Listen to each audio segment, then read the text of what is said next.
A single father, a 6-year-old girl with a heart too big for this world, and a broken woman on a bench clutching the last photograph of someone she'd lost forever. What happened next on that ordinary Saturday morning at a Portland bus stop would change 3 lives in ways none of them saw coming. Before we continue, please tell us, where in the world are you tuning in from? We love seeing how far our stories travel. The alarm didn't go off. Nathan Cross jerked awake to sunlight streaming through bedroom curtains that should have been replaced months ago, his internal clock screaming that something was wrong. The red digits on his nightstand glared back at him. AM. Emma's soccer practice started at 9:00. Emma, he called, stumbling out of bed in yesterday's wrinkled t-shirt. Emma, we're late. No answer. He found his 6-year-old daughter in her bedroom, still in pajamas, sitting cross-legged on her unmade bed, with her stuffed elephant clutched against her chest. She was staring out the window with that distant expression that had become too familiar over the past 18 months. "Hey, sunshine," Nathan said softly, kneeling beside her bed. "We've got soccer this morning. Remember, Coach Martinez is expecting you." Emma looked at him with eyes that held too much sadness for someone who'd only been alive 6 years. Eyes exactly like her mother's. "I don't want to go. You love soccer. I don't want to do anything." Nathan felt that familiar tightness in his chest, the same helpless feeling that had been his constant companion since Lisa died. He'd read every parenting book he could find, talked to Emma's teacher, even considered the therapy that his brother Derek kept pushing. But nothing seemed to reach the parts of his daughter that had gone quiet when her mom's car was hit by a drunk driver on a rainy Tuesday evening. "Okay," he said, sitting on the edge of her bed. "How about we skip soccer and go to the farmer's market instead? Get some of those apples you like." For the first time all morning, Emma's face showed a flicker of interest. The farmer's market had been Lisa's tradition, something she'd started when Emma was 3. Every Saturday morning, rain or shine, they'd walk through the stalls together, Lisa teaching Emma how to pick the best produce, how to talk to vendors, how to be part of a community. Nathan had kept the tradition alive because it was the only time Emma smiled anymore. "Can we get honey sticks?" Emma asked. "We can get whatever you want." As Emma slowly got dressed, Nathan made coffee with hands that shook more than they should. The kitchen counter was covered with the debris of single-parenthood unpaid bills. Emma's artwork from school medicine bottles from the panic attacks that had started 6 months ago.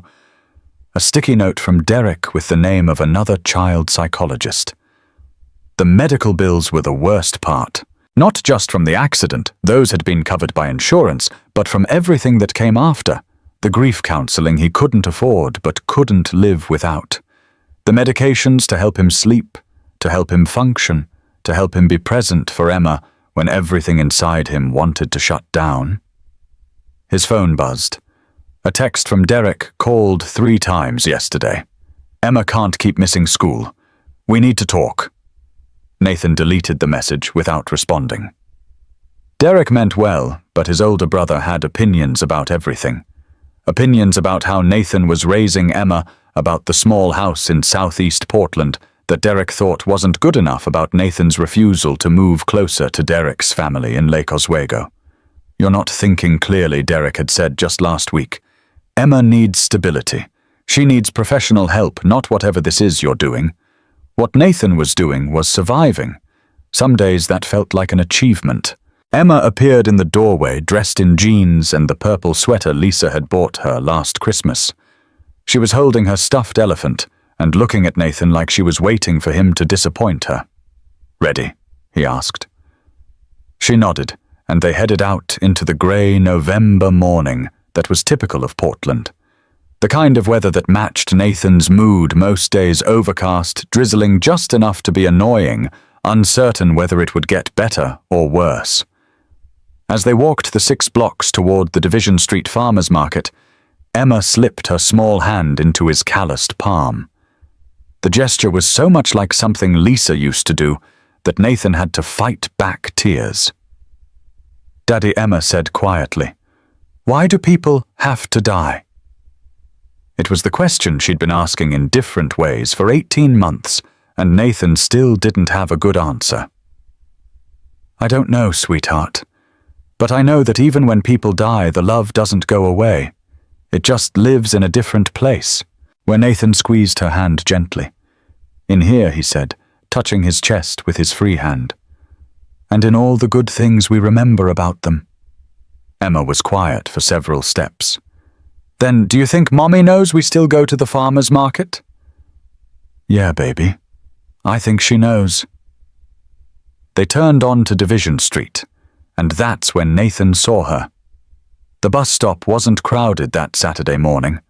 Just one person sat on the weathered bench, a young woman with blonde hair tangled around her face, wearing worn clothes that looked like they'd been slept in. She was crying. Not the loud, attention-seeking kind of crying, but the silent kind, the kind that comes from somewhere so deep that words can't reach it anymore.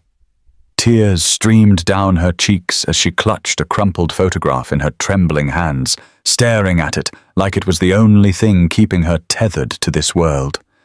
Nathan's first instinct was protective not of the woman, but of Emma. His daughter had been through enough pain. She didn't need to see more of it.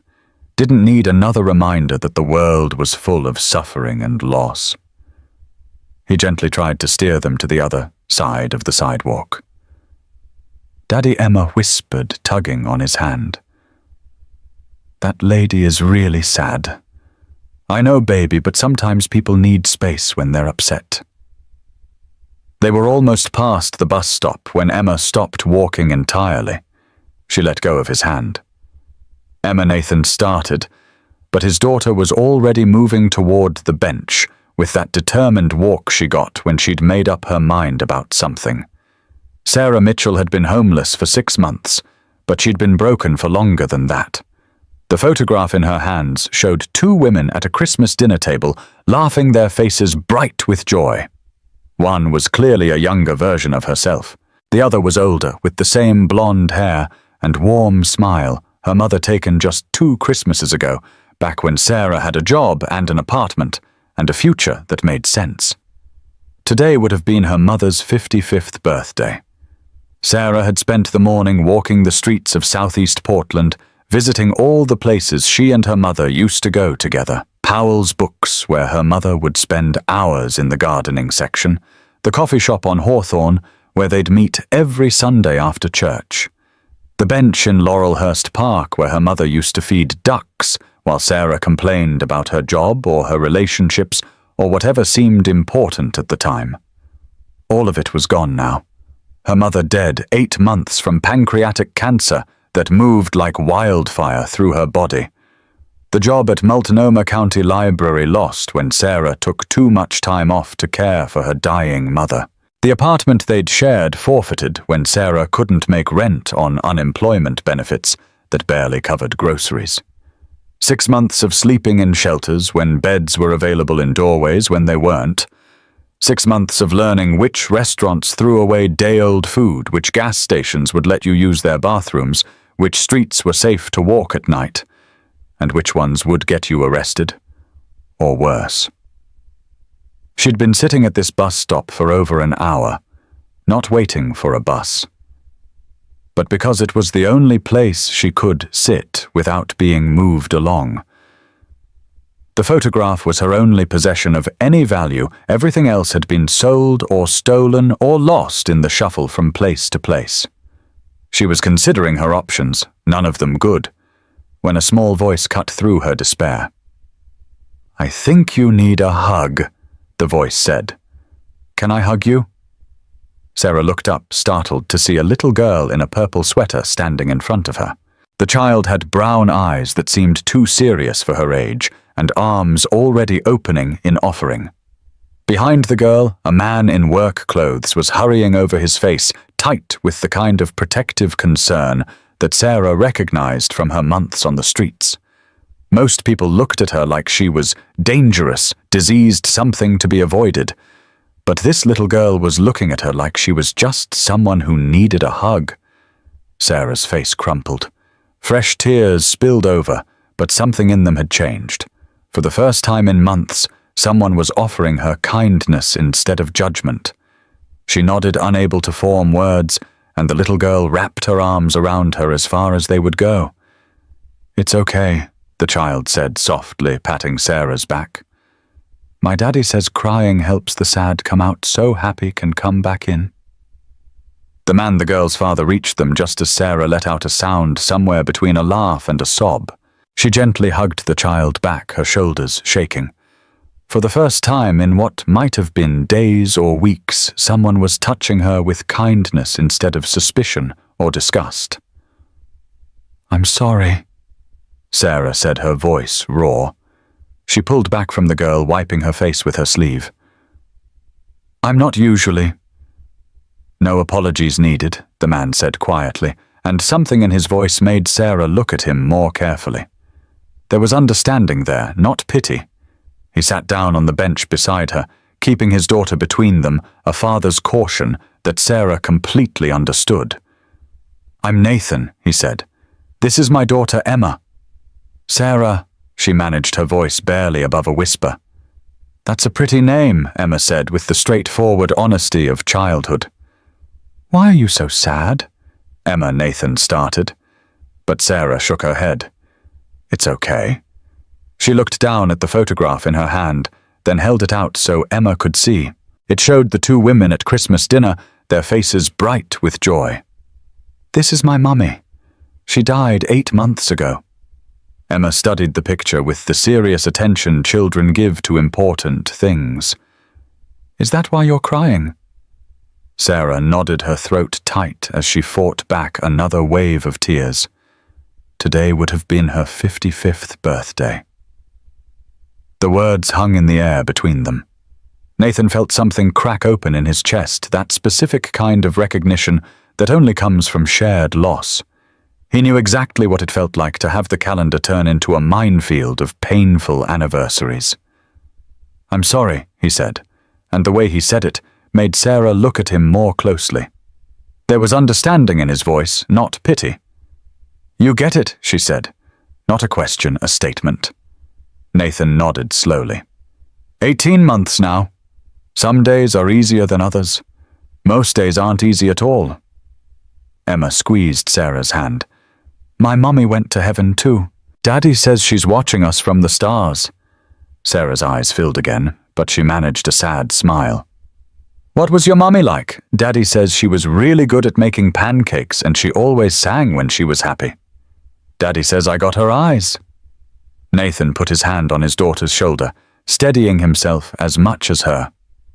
They didn't talk about Lisa often. It still hurt too much. But Emma was right, she did have her mother's eyes. He looked at Sarah, really looked at her. Beneath the worn clothes and tangled hair, he could see someone who'd once had a different life. There was education in the way she spoke, careful articulation even through the tears. "Do you have somewhere to stay?" he asked gently. Sarah's jaw tightened. Pride warred with honesty in her expression. "Different places," she said carefully. "The shelter when there's room. Sometimes there isn't room." "What about food?" She didn't answer, which was answer enough. Emma looked up at her father with those big, knowing eyes. "Daddy, she's hungry." "I know, baby." Nathan made a decision that would change everything. "Sarah, we're heading to the farmer's market. Would you like to join us?" "My treat." Emma never lets me pick the right apples anyway. Sarah hesitated, every survival instinct she'd developed over the past 6 months, screaming at her to be careful, to not trust too easily. The streets had taught her that kindness usually came with strings attached with expectations she couldn't meet, with prices she couldn't afford to pay. But there was something about this man and his daughter that felt different, safe, real. The way he'd said, "I'm sorry" about her mother, not the empty condolence most people offered, but with the weight of someone who understood. The way he'd sat down on the bench instead of looming over her. The way his daughter had asked to hug her without fear or judgment. "I don't want to be a burden," she said quietly. Please, Emma said, still holding her hand. You can teach me how to pick the good apples. Daddy always gets the mushy ones. Despite everything, Sarah laughed. A real laugh that surprised even her. I guess I'm an apple expert now. Nathan smiled, the first genuine smile Sarah had seen from him. Consider yourself warned. She's very particular about her produce. They walked the 3 blocks to the farmer's market together, an unlikely trio. Emma positioned herself between Nathan and Sarah, holding both their hands, chattering about everything and nothing. I'm in 1st grade, Emma announced. My teacher is Mrs. Patterson, and she has a really loud voice, but she's nice. My best friend is Maya, and she has a dog named Biscuit. Do you like dogs? I love dogs, Sarah said, finding herself genuinely engaged for the first time in months.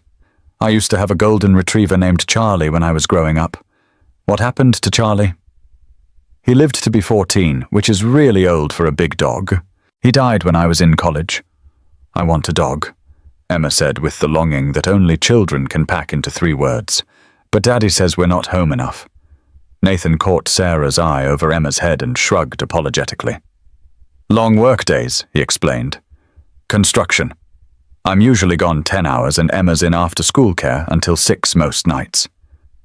Sarah heard the guilt in his voice, the same guilt every working parent carried, but single parents felt more acutely. That's really hard, she said, managing everything alone. Some days are better than others, Nathan said, echoing his earlier words about grief. As they walked, Sarah found herself studying Nathan's profile when he wasn't looking. He couldn't be more than 35, with calloused hands that spoke of physical work and lines around his eyes that came from squinting in the sun. There was something solid about him, dependable. The kind of man who showed up for his responsibilities even when it was hard. How long since you ate something warm? He asked quietly, while Emma was distracted by a street musician. Sarah's step faltered slightly. Tuesday, I think. Maybe Monday. The days kind of blur together. The admission hung between them stark and honest. Nathan felt anger rise in his chest, not at her, but at whatever series of circumstances had led someone educated and capable to sleeping on streets and going days without food. What did you do before he asked, then caught himself? Before things got difficult, I mean. Before I was homeless. Sarah finished for him without bitterness. It's okay. I worked at Multnomah County Library, children's services mostly. Did story time on weekends, helped with reading programs, worked with kids who were struggling in school. A ghost of pride crossed her face. I have a degree in library science from Portland State. What happened? Sarah was quiet for a moment, watching Emma skip ahead to look at a window display. My mom got sick. Pancreatic cancer. It moves fast, and the treatment is expensive. I took time off to take care of her, used my sick days, then my vacation days, then started missing shifts because she needed round-the-clock care those last few weeks. She swallowed hard. I got let go 3 weeks before she died. Lost the apartment 2 months after that. Couldn't afford it on unemployment, and the medical bills had taken everything we'd saved. Nathan knew that spiral. If not for his union construction job with health insurance, if not for Derek helping with childcare when Lisa died, he could have easily ended up in the same place. I'm sorry, he said. That's not fair. Life rarely is, Sarah said with a slight shrug. Then she looked at him directly. But it's strange. 8 months of barely surviving, and today on what should be the hardest day, your daughter hugged me like I was worth something. And now I'm walking to a farmer's market like a normal person having a normal Saturday. You are a normal person, Nathan said firmly. Circumstances don't change who you are. Before Sarah could respond, Emma ran back to them, grabbing both their hands. We're here. Come on. They have the good donut stand. The farmer's market was alive with Saturday morning energy. Vendors called out about fresh produce, artisan breads, handmade crafts. The smell of coffee and pastries filled the air, mixing with the earthy scents of vegetables and herbs. Sarah felt something twist in her chest as they entered the market. Longing, maybe. A memory of a different life when coming to places like this was normal, not a luxury she couldn't afford. "Apple stand first?" Emma announced, pulling them toward a booth overflowing with different varieties. "Sarah, you have to show me the good ones." At the apple stand, something magical happened. Sarah came alive in a way Nathan hadn't seen yet. She picked up an apple, examined it carefully, then handed it to Emma. "See how it's firm when you press it gently," she said, guiding Emma's small fingers. "No soft spots. And look at the color. This variety should have a deep red with these yellow undertones. That means it got enough sun." She held it up to Emma's nose. "Smell the stem end. Smells fresh, right? Not fermented or sweet in a bad way." Emma inhaled deeply and nodded completely, captivated. "That's a good apple. That's a perfect apple," Sarah declared, and placed it in their bag. They went through the process with a dozen apples. Sarah teaching Emma, learning, Nathan watching with something warm spreading through his chest. His daughter was laughing, really laughing. And Sarah, for these few minutes, seemed to forget whatever darkness had brought her to tears on that bus stop bench. "How do you know all this?" Nathan asked. "My mom and I used to come to farmers' markets every Saturday when I was Emma's age," Sarah said, her voice soft with memory. "She grew up on a farm in eastern Oregon before she moved to Portland for nursing school. She taught me everything about picking produce, about seasonal eating, about supporting local farmers." Her eyes went distant. "I haven't been to a market since she died. Couldn't afford it. Daddy, can we get donuts?" Emma pointed at a stand where fresh donuts were being made, the smell of fried dough and cinnamon sugar wafting over. "Of course, baby." As they walked toward the donut stand, Sarah started to hang back, and Nathan noticed immediately. "You're getting a donut too," he said gently but firmly. "Nathan? I can't. When's the last time you had something warm and sweet?" She didn't answer. "That's what I thought." He ordered 3 donuts and coffee for all of them, handing Sarah hers with a look that brooked no argument. When she bit into the warm pastry, Nathan saw her eyes close. The expression on her face was almost painful to watch, gratitude mixed with grief, mixed with the simple pleasure of warm food. They sat on a bench while Emma watched a juggler perform, and Nathan found himself studying Sarah more closely. She ate slowly, savoring each bite like it might be her last. When she caught him watching, she blushed and looked away. "Thank you," she said quietly. "You have no idea what this means." "Actually, I think I do." An idea had been forming in Nathan's mind for the past hour. It was probably crazy, definitely impulsive, but something about this woman, her story, the way Emma had immediately connected with her, the recognition of shared grief, it all added up to a decision that felt both reckless and right. "Sarah," he said carefully, "I want to ask you something, and I need you to really think about it before you answer." She looked at him warily. "Okay. I have a garage apartment. It's a studio above our detached garage in the backyard.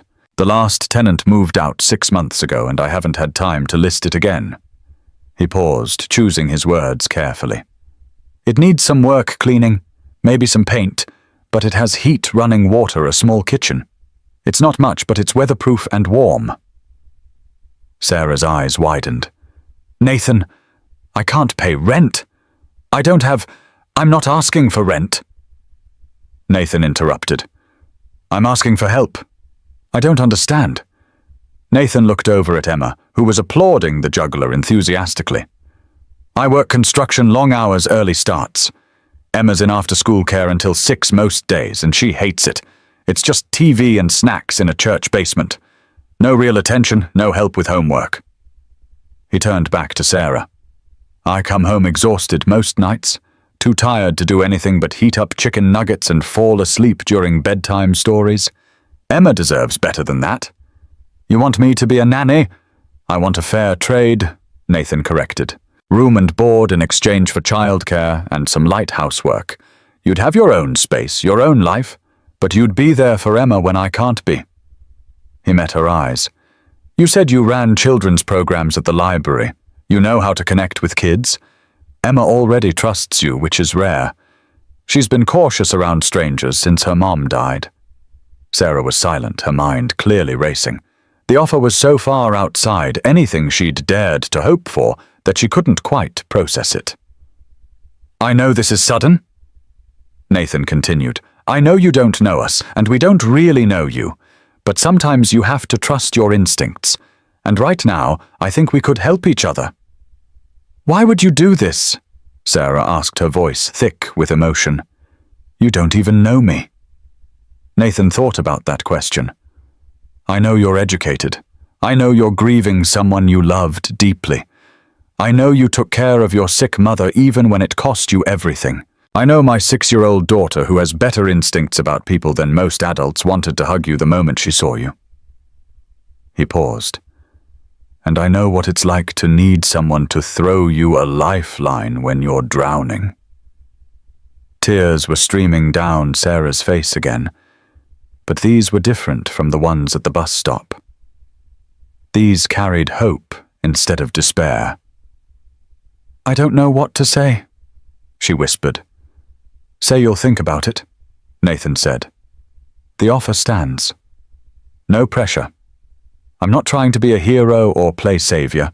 I'm just a single dad who needs help offering help to someone who needs it.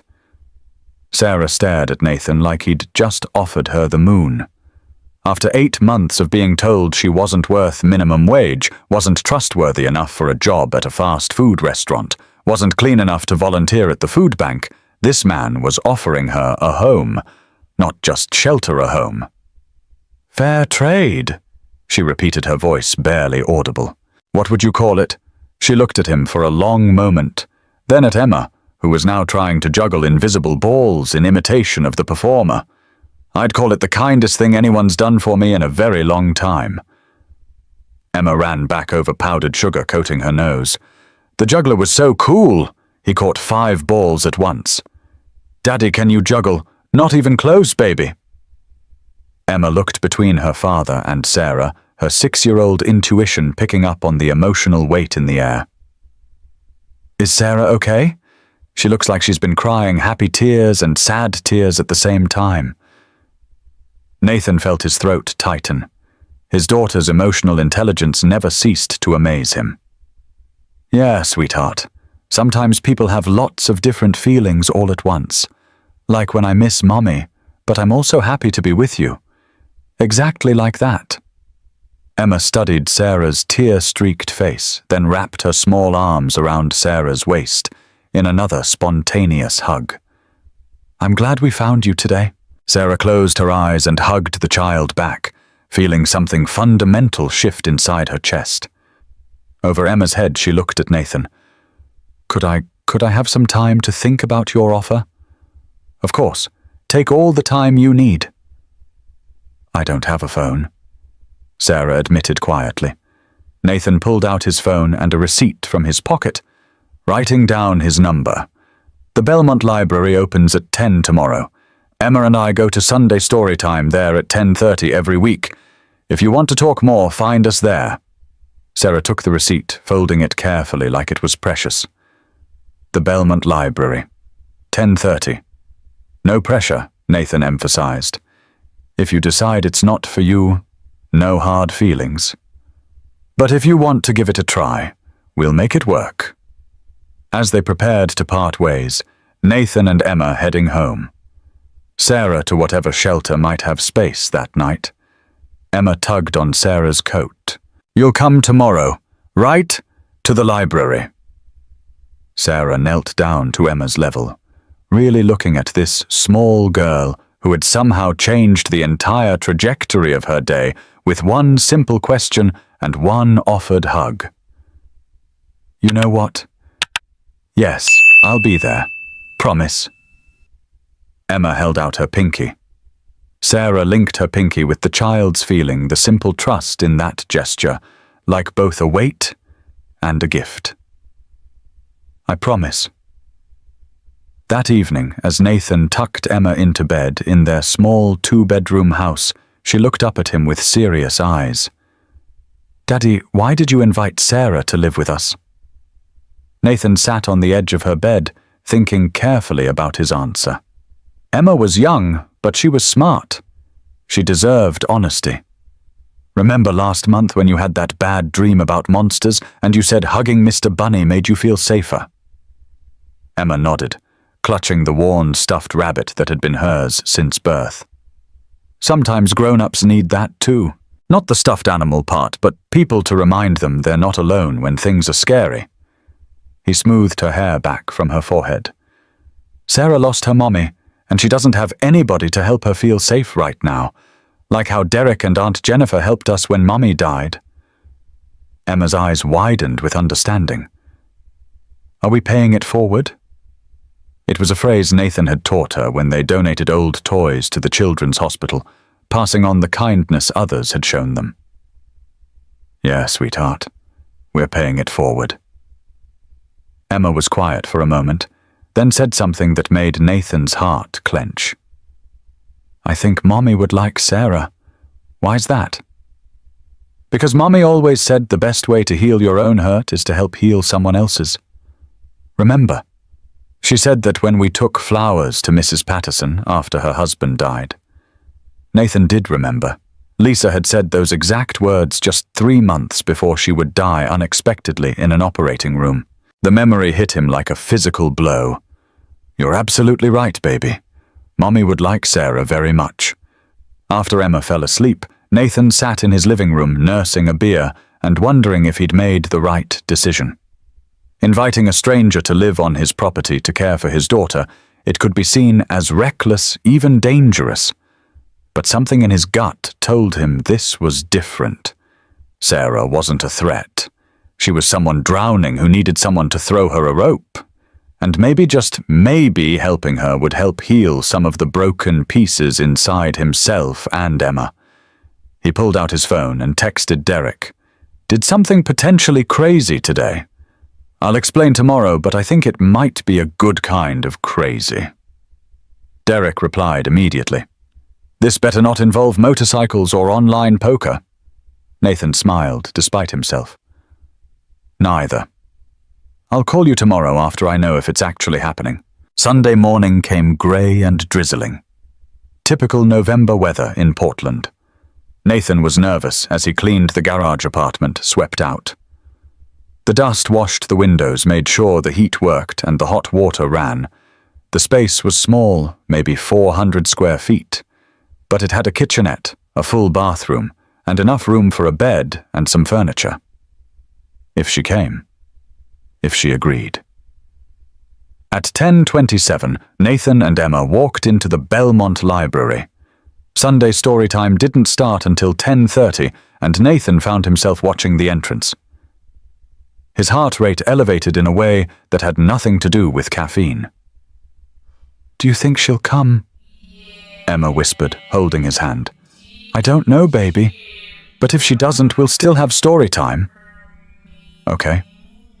Emma nodded, but Nathan could see disappointment already forming in her eyes. At 10:29, the library door opened. Sarah walked in, and Nathan felt his breath catch. She'd managed to shower somewhere, maybe at a community center, maybe at a truck stop. Her blonde hair was still damp, but combed neatly. She'd changed clothes, though Nathan suspected she owned very little. When she saw them, her expression was nervous but hopeful. Emma spotted her immediately and ran across the library, which earned them a sharp look from the librarian. You came. You kept your promise. Sarah caught the flying 6-year-old in a hug, closing her eyes as she held the child. Over Emma's head she met Nathan's gaze. He smiled and mouthed, Thank you. She mouthed back, Thank you. The story time was about a lost cat finding its way home. And Sarah sat with them. Emma nestled between her and Nathan. Afterward, they walked outside into the cool November morning. I thought about your offer all night, Sarah said. As they stood on the library steps, I barely slept, just kept turning it over in my mind. And Nathan asked gently, I want to say yes, but I need you to know something first. She took a deep breath. I have nothing to offer you except my time and my effort. I don't have references anymore. The library wouldn't give me one after I was let go. I don't have professional clothes. I've been surviving on the streets for months, and that changes you. She looked down at her hands. I'm not the same person I was before my mom died. None of us are the same people we were before loss. Nathan said quietly. Change isn't always bad. Sometimes it's just different. I don't want to let you down. Or worse, let Emma down. Nathan thought about that for a moment. Here's what I propose. 1 week trial. You stay in the apartment, help with Emma, and we see if it works for all of us. No strings attached. If after a week you want to leave, or if I feel it's not working out, we reassess. No hard feelings either way. Sarah looked at him like she couldn't quite believe he was real. That's more than fair. That's incredibly generous. So is that a yes? She smiled the first real, full smile he'd seen from her. Yes, it's a yes. Emma whooped and did a little dance right there on the library steps. Sarah's coming to live with us. Daddy, can we show her the apartment now, if Sarah wants to see it? I'd love to, Sarah said, and Nathan heard the relief in her voice. One more night off the streets. One more night with a roof over her head and a locked door between her and the world. The garage apartment wasn't much to look at, but watching Sarah walk through it was like watching someone discover treasure. She ran her hand over the small kitchenette counter, tested the faucet, and watched the water run clear and hot, sat on the old futon that served as both couch and bed. It's perfect, she whispered. It needs work, Nathan said honestly. The paint is old, that futon probably needs replacing, and the heater can be loud. It's perfect, Sarah repeated, turning to face him with tears in her eyes. Nathan, you have no idea. I've spent the last 6 months sleeping in doorways under bridges in 24-hour restaurants until they kicked me out. Her voice broke slightly. Having a door that locks a bed that's mine, a bathroom where I don't have to worry about being attacked, this is perfect. Nathan felt his own eyes burning. I'll get you some sheets and towels. There's a mini fridge under the counter, and I'll stock it with basics. I'll be there when Emma gets home from school, Sarah said immediately. At 3:30. I won't let you down, Nathan, I promise. I believe you, he said, and strangely enough, he did. The first week was an adjustment for everyone. Monday afternoon, Sarah stood outside Bridal Mile Elementary at 3:25, her hands shaking with nerves. She'd spent the morning walking the neighborhood, familiarizing herself with the route from Nathan's house to the school timing. How long it took noting the safest places to cross streets with a 6-year-old. When the bell rang and children poured out of the building, Sarah spotted Emma immediately. The little girl's face lit up when she saw Sarah, and she ran over with her backpack bouncing against her small frame. You're really here, Emma said, throwing her arms around Sarah's waist. I told everyone about you. Maya wants to meet you. A blonde girl with pigtails appeared beside Emma, studying Sarah with the frank curiosity of childhood. Are you the lady who's living in Emma's garage? I live above the garage, Sarah corrected gently. Like an apartment. Cool. My mum wants to know if you're a relative. Sarah felt her cheeks flush. She'd prepared for this, other parents asking questions, making assumptions. I'm helping take care of Emma while her dad works. Like a nanny? Something like that. Maya seemed satisfied with this explanation and ran off to find her own ride home. As Sarah and Emma walked back to the house, Emma chatted about her day, her teacher, the boy who got in trouble for pulling hair, the art project they were starting tomorrow.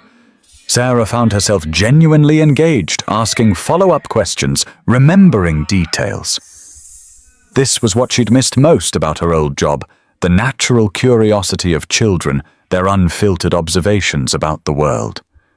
At home, they sat at the kitchen table for homework. Emma pulled out worksheets and readers, spreading them across the surface, with the dramatic flair of someone who took school very seriously. "I have to read this story and answer questions," Emma announced, sliding a thin book toward Sarah. "Mrs. Patterson says I'm a good reader, but sometimes the questions are tricky." Sarah looked at the book, a simple chapter about a girl and her pet turtle, and felt something familiar stir in her chest. This was her element. This was what she knew how to do. "Let's read it together first," she suggested. "Then we'll look at the questions." 20 minutes later, Emma had not only answered all the comprehension questions, but had started writing her own story about a turtle who went on adventures. Sarah watched the child's face as she worked, noting the way Emma bit her lip when she concentrated, the way her left-handed grip made her writing slant across the page. "You're a wonderful writer," Sarah told her. "Mrs. Patterson is right. You are a good reader, but you're also creative." Emma beamed. "Mummy used to say I had a big imagination." It was the first time Emma had mentioned her mother without prompting, and Sarah felt the trust implicit in that sharing. "Your mummy was right," Sarah said softly. When Nathan came home at 6:15, dusty and tired from a day of pouring concrete, he found them in the kitchen. Sarah was stirring something that smelled like actual food, not the usual rotation of frozen dinners and takeout that had been his go-to since Lisa died. Emma was setting the table, chattering about her homework and her new story. "You didn't have to cook," Nathan said, genuinely surprised. "I wanted to," Sarah replied. "Besides, I saw the situation in your pantry. How much mac and cheese can one 6-year-old eat?" "You'd be surprised," Nathan said with a laugh that felt rusty from disuse. Dinner was spaghetti with meat sauce and actual vegetables, broccoli, that Emma ate without complaint, which Nathan considered a minor miracle. They talked about their days, Emma describing her art project in elaborate detail, Nathan mentioning a job site where they were building affordable housing units. "That's important work," Sarah said, and Nathan was struck by the genuine interest in her voice. "This city needs more affordable housing. It's not glamorous, but it pays the bills. There's nothing wrong with work that pays the bills and helps people," Sarah said firmly. After dinner, while Emma watched the approved television show, Nathan and Sarah cleaned up together. It felt natural, domestic, in a way Nathan hadn't experienced since Lisa died. Sarah washed, Nathan dried, and they fell into an easy rhythm. "How was her homework?" Nathan asked. "She's incredibly bright," Sarah said, "reading above grade level, and she has real creative instincts. You should be proud." Nathan felt his throat tighten. "Gets that from her mom." Sarah was quiet for a moment, then said, "She gets a lot of good things from both parents." By Wednesday, the arrangement felt less like an experiment and more like a routine. Sarah arrived at the school pickup spot 5 minutes early each day. She and Emma did homework at the kitchen table while Sarah prepped dinner. Nathan came home to lights on food cooking and his daughter laughing at something Sarah had said. Thursday evening, Emma had a mild fever, nothing serious, but enough to make her cranky and clingy. Nathan found Sarah in Emma's bedroom reading Charlotte's Web aloud while Emma dozed against her shoulder. She asked for one more chapter. Sarah whispered, "I didn't have the heart to say no."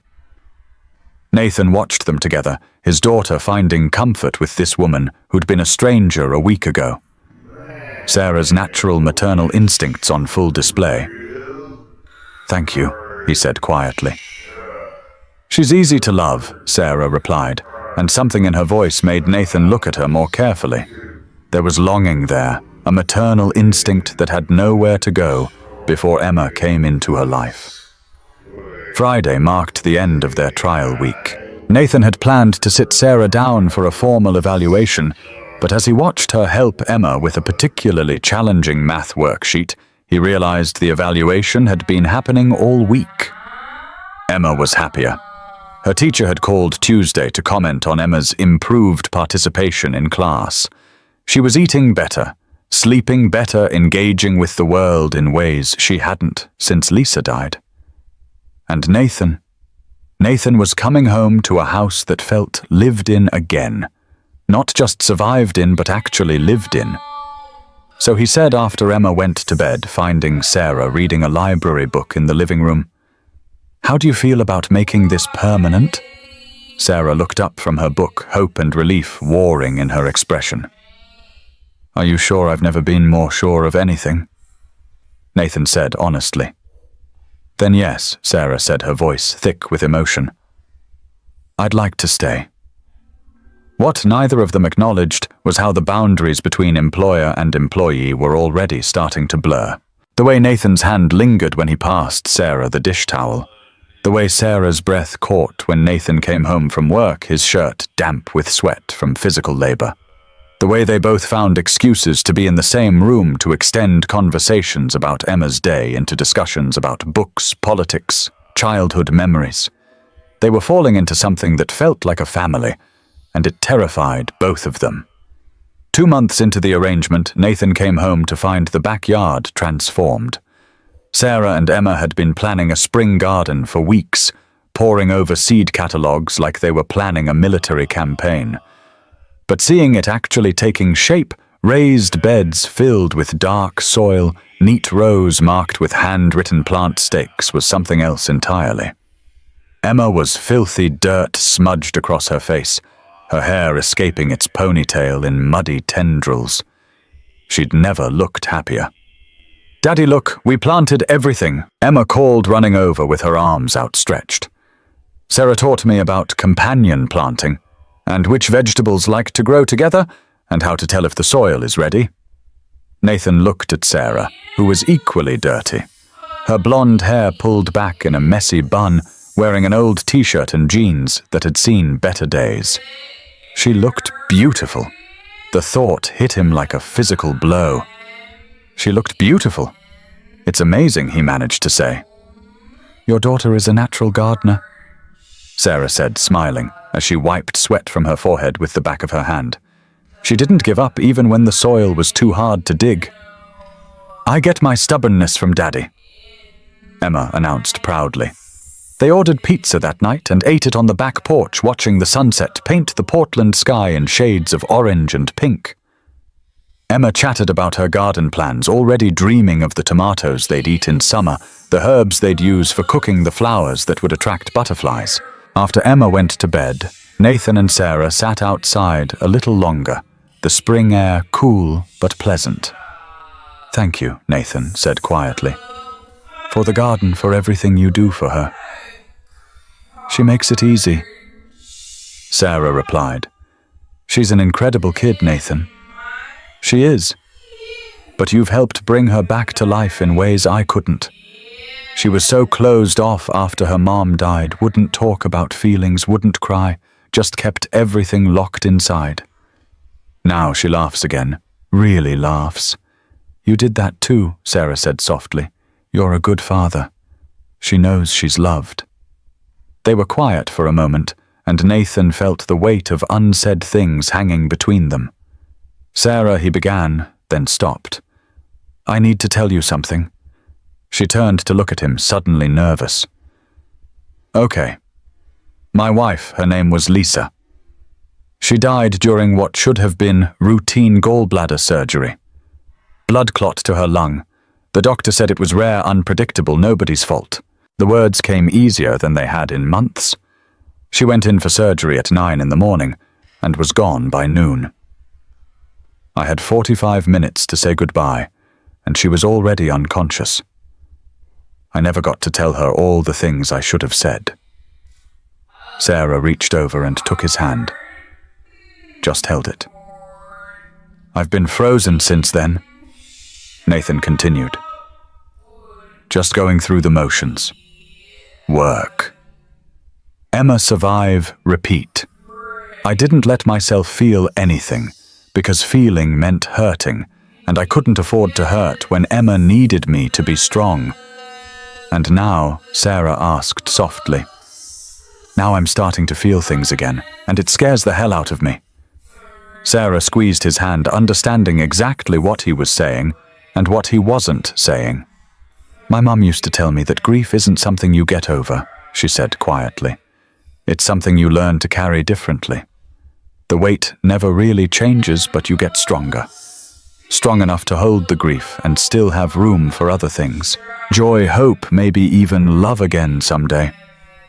Nathan looked at her. This woman who'd walked into his life when they both needed saving and felt something crack open in his chest, something that had been frozen for 18 long months. "I think you're right," he whispered. They sat there holding hands as the stars came out, not saying anything more, not needing to. But their growing closeness didn't go unnoticed.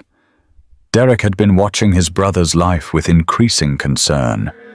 Nathan seemed happier, more present, but Derek couldn't shake the feeling that his brother was making decisions with his heart instead of his head. "Tell me about this woman again," Derek said one Saturday afternoon. He'd stopped by ostensibly to see Emma, but Nathan knew his brother well enough to recognize an investigation. "Her name is Sarah. She helps with Emma and some housework in exchange for the apartment." "That's not what I'm asking about." Nathan looked up from the sink where he was washing dishes. Emma was in the backyard with Sarah, both of them covered in dirt from repotting herbs for the kitchen garden. "What are you asking about?" "I'm asking about the way you look at her, the way she looks at you. I'm asking about whether you've thought through what happens if this arrangement doesn't work out." Derek sat down at the kitchen table, his expression serious. "Nathan, you're my little brother and I love you, but sometimes you act first and think later. Remember when you decided to marry Lisa after knowing her for 6 months? That worked out pretty well," Nathan said, a defensive edge creeping into his voice. "Until it didn't," Derek said bluntly. "I'm not saying it was wrong. I loved Lisa, we all did. But you're doing it again. You're letting your emotions make decisions that affect Emma's stability." Nathan turned away from the sink dish towel in his hands. "Emma is more stable now than she's been since Lisa died. Her teacher says so. Her grades are better. She's sleeping through the night. She's happy, Derek. For now. But what happens when this woman realizes she could do better than playing nanny to someone else's kid? What happens when she meets someone who can offer her more than a garage apartment and babysitting duties? Sarah's not like that." "You don't know what Sarah's like?" Derek said, his voice rising slightly. "You've known her for 2 months. 2 months, Nathan. You don't build a life around someone you met 2 months ago." Through the kitchen window they could see Sarah and Emma transplanting seedlings, their heads bent together in concentration. Sarah was explaining something with patient gestures, while Emma listened with rapt attention. "Look at them," Nathan said quietly. "Look at how happy Emma is." "I see that. And I also see what happens to Emma if this woman decides to leave. She'll have lost another mother figure." "Is that really what you want to risk?" Nathan felt anger flare in his chest. "Sarah is not going to leave. How can you possibly know that?" "Because I know her." Derek leaned back in his chair, studying his brother's face. "Oh, Jesus, you're in love with her." Nathan opened his mouth to deny it, then closed it again. The truth sat between them like a weight. "Maybe I am," Nathan said quietly. "Maybe I'm falling in love with a woman who's good to my daughter and makes me remember what it feels like to be happy." "Is that so wrong?" "It's not wrong," Derek said, his voice gentling. "But it's dangerous. For Emma and for you. What if she doesn't feel the same way? What if this professional arrangement turns into a rejected romance? Where does that leave Emma?" Before Nathan could answer, the back door opened and Emma burst in. Sarah following behind Daddy Uncle Derek, Emma threw herself at Derek, who caught her in a hug despite her dirt-covered state. "We planted basil and oregano and thyme, and Sarah says we can make pizza sauce from our own garden." "That's wonderful, sweetheart," Derek said. But Nathan noticed how his brother's eyes tracked to Sarah, studying her like he was trying to solve a puzzle. Sarah. "This is my brother. Derek," Nathan said. "Derek, meet Sarah." Sarah wiped her hand on her jeans before extending it to Derek. "It's nice to meet you. Nathan talks about you all the time." Derek shook her hand, and Nathan saw him taking note of everything. Her firm grip, her direct eye contact, the way she naturally stepped closer to Emma in a protective gesture. "Sarah's the one who's been helping with Emma," Nathan said unnecessarily. "So I've heard." Derek's smile was polite but assessing. "Nathan tells me you used to work at the library." "I did. Children's programming mostly." And before that, Sarah's spine straightened slightly. Nathan recognized the defensive posture she was being interviewed, and she knew it. "I have a degree in library science from Portland State. I worked in various libraries for about 5 years before joining Multnomah County." "Interesting career change," Derek said. "From librarian to this." The pause before this was loaded, and Nathan felt his jaw clench. "Life doesn't always go according to plan," Sarah said quietly but with dignity. "No, it doesn't?" Derek agreed. "I'm sure Nathan appreciates the help."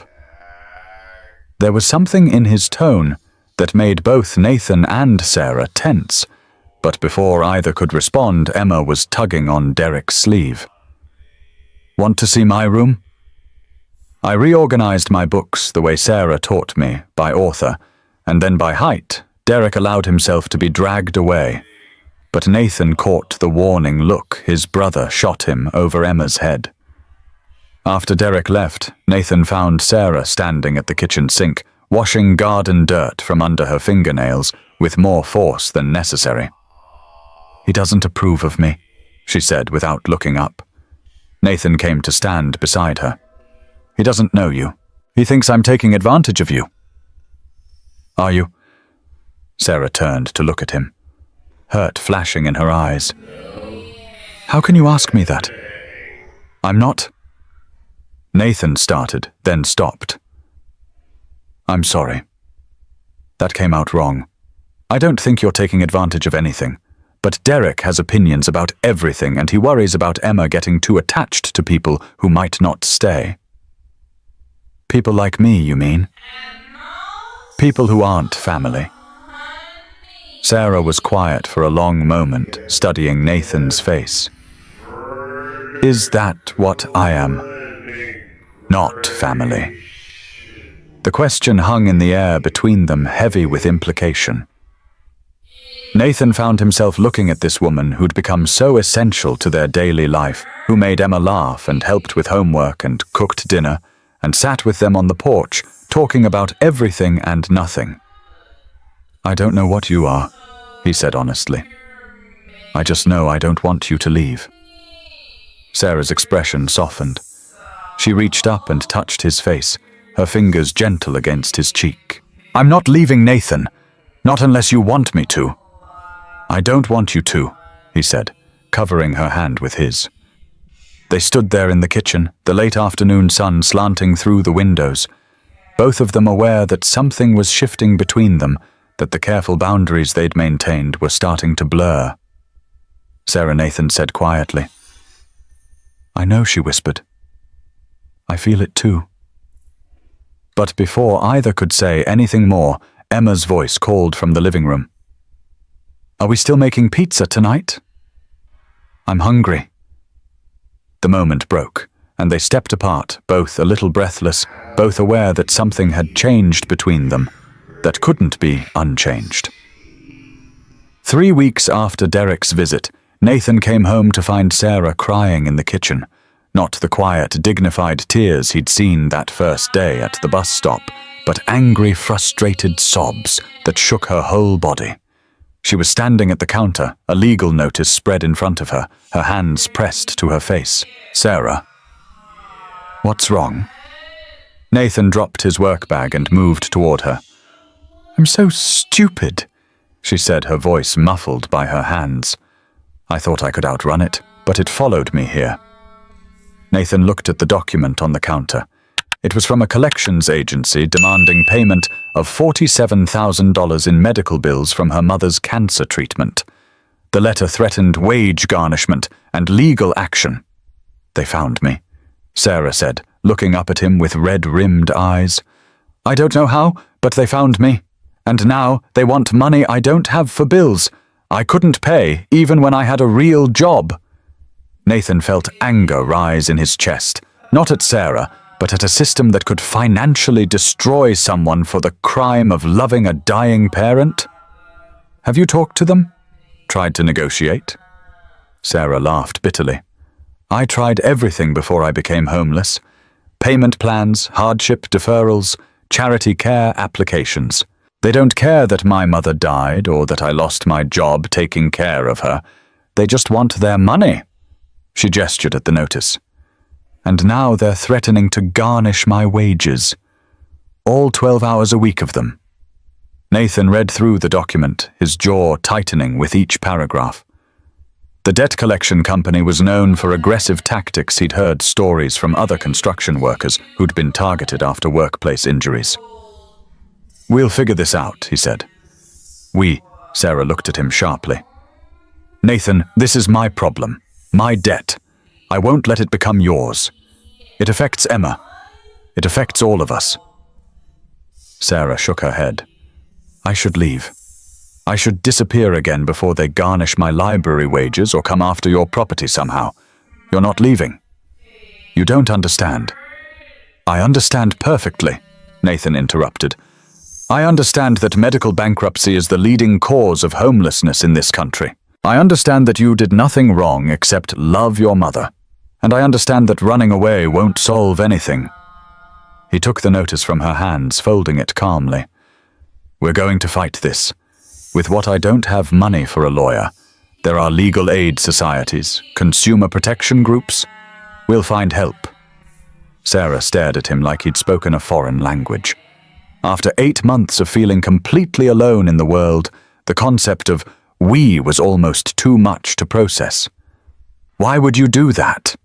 Why would you get involved in my mess? Nathan thought about the question. A month ago, he might have had a different answer.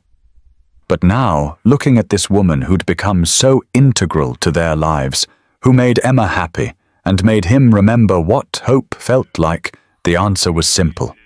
Because you're not alone anymore. But the debt collectors weren't Sarah's only problem. Mrs. Chen had been watching the unusual household arrangement with growing disapproval. At 73, she'd lived in the neighborhood for 40 years and had strong opinions about proper family structures. The sight of an unknown woman coming and going from Nathan's house, picking up his daughter from school, acting like she belonged there, it troubled her. When her bridge club met the following Tuesday, Mrs. Chen shared her concerns. There's something not right about it, she told her friends over tea and cookies. She just appeared one day, and now she's living there like she owns the place. The child calls her by her first name, not Miss Sarah like she should. Maybe she's a relative, suggested Mrs. Rodriguez, who lived 2 blocks over. I asked Nathan. He said she's helping with childcare. But what kind of childcare arrangement involves the woman living on the property? It's inappropriate.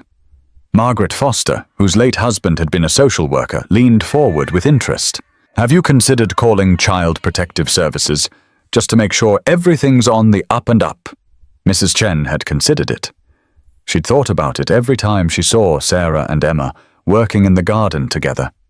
Every time she heard them laughing through the kitchen window, every time Sarah walked Emma to school like she was the child's mother. I don't want to cause trouble, Mrs. Chen said. But that little girl lost her mother. She needs stability, not some woman who showed up out of nowhere. Better safe than sorry. Margaret agreed. One phone call just to put your mind at ease. Mrs. Chen made the call the next morning. Detective Riley Martinez had been working for Child Protective Services for 8 years. She'd seen every kind of family situation imaginable, from loving homes with minor concerns to horror stories that kept her awake at night. When the call came in about a possible inappropriate living arrangement, she didn't expect much. Neighbor complaints were common, usually based on misunderstandings or grudges, but the details made her pause. Single father, young child, unknown woman living on the property in exchange for childcare. No background checks mentioned, no formal nanny agreement, no references provided. It warranted a visit. Nathan was at work when Detective Martinez arrived at the house on Thursday afternoon. Sarah was in the kitchen helping Emma with homework when the doorbell rang. "I'll get it," Emma called, but Sarah caught her arm gently. "Let me check first, sweetie." Sarah opened the door to find a woman in her 40s with a badge and a serious expression. "Sarah Mitchell. Yes, I'm Detective Martinez with Child Protective Services. I'd like to ask you a few questions about Emma Cross." Sarah's blood turned to ice. "Is there a problem? May I come in?" Sarah wanted to say no, wanted to close the door and pretend this wasn't happening. But she stepped aside and let the detective enter. Emma looked up from her math worksheet, curious but not alarmed. To her, adults visiting during the day was normal. Teachers, neighbors, delivery people. "Hi, Emma," said politely. "I'm Emma. Are you here to see Daddy?" "He's at work. I'm here to see both you and Sarah," Detective Martinez said, settling into a chair across from them. "I want to make sure you're doing well." For the next 40 minutes, Detective Martinez asked questions that made Sarah's stomach churn. How long had she been living here? What were the sleeping arrangements? Did Emma ever spend time alone with her?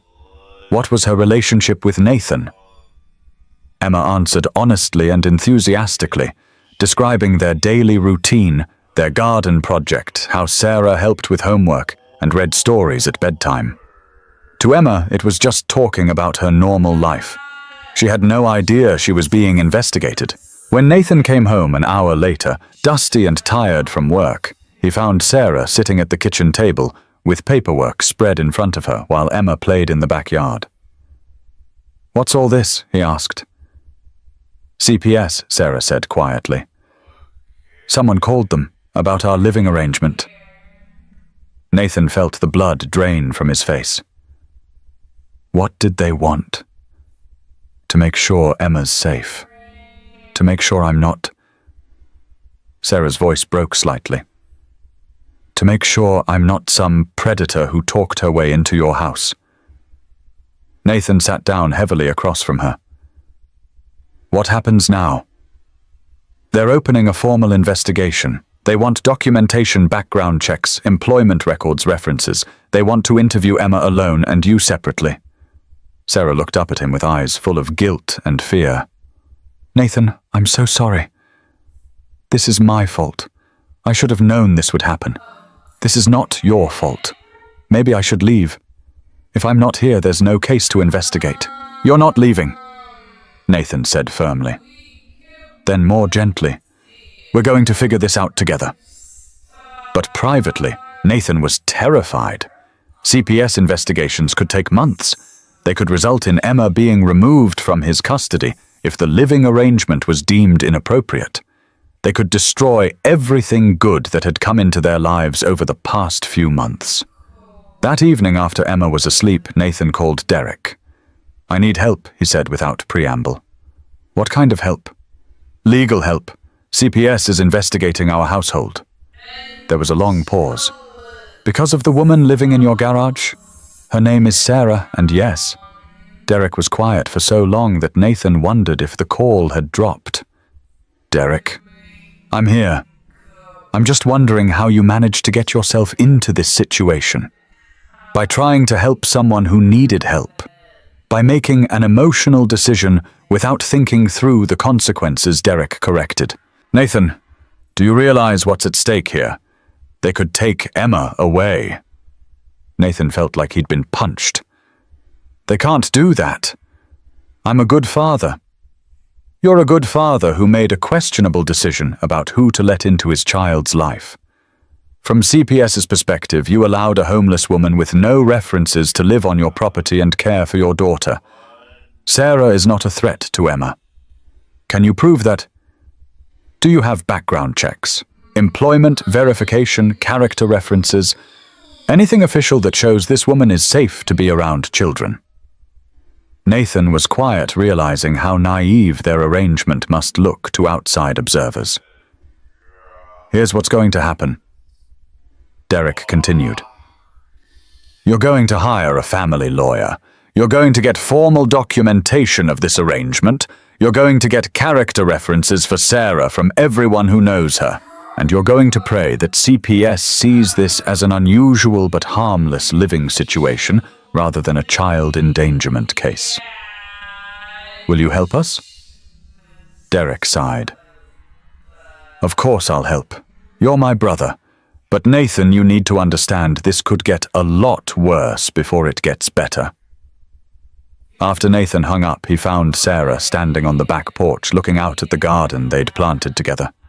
I heard she said without turning around, "We're going to fight this."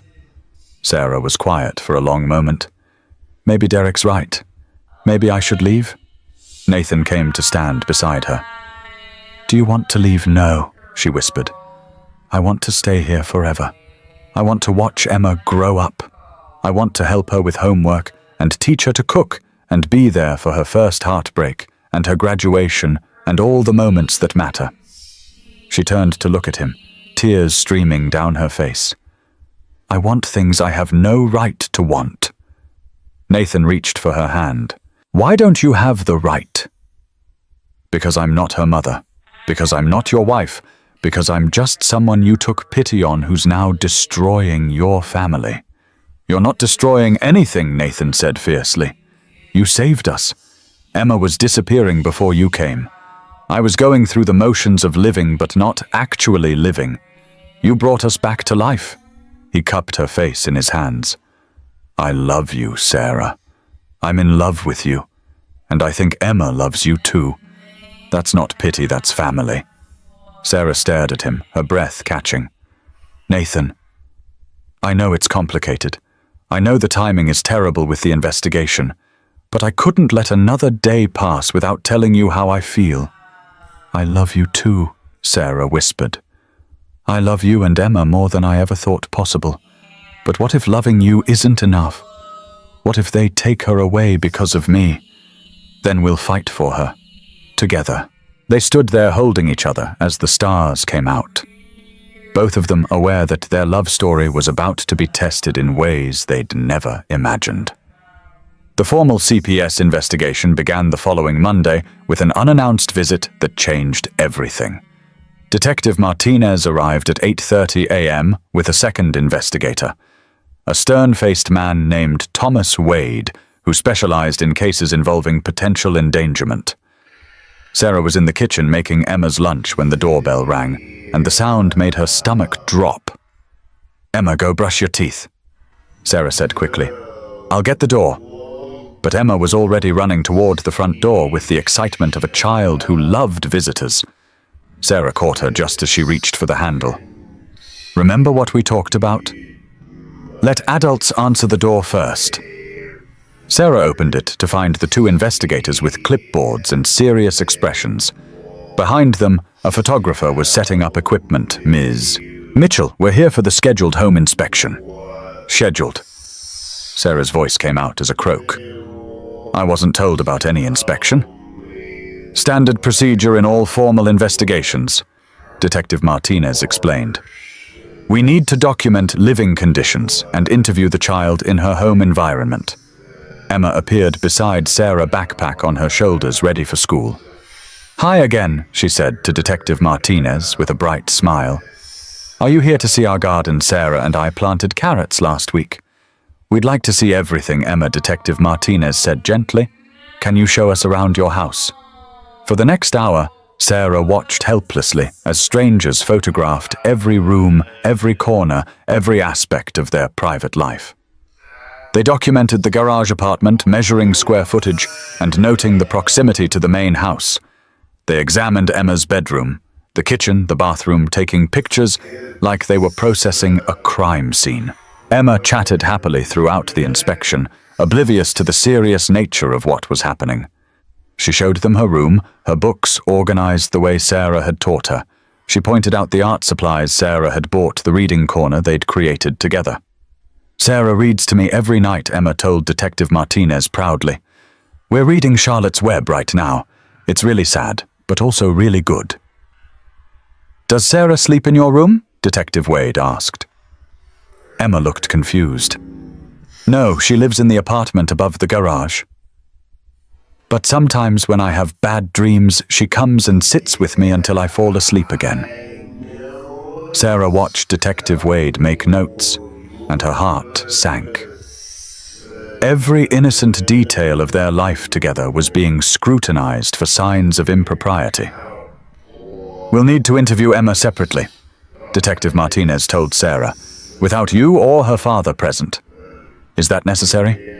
She's only 6. It's standard procedure." Sarah felt like she was watching her world crumble in real time when this afternoon, at her school. After the investigators left, Sarah sat in the kitchen staring at the business card Detective Martinez had given her. The appointment was set for 10:20 p.m., right in the middle of Emma's favorite class art time. She called Nathan at work, her hands shaking as she dialed. "They were here," she said when he answered. "CPS, they photographed everything and they're interviewing Emma this afternoon at school."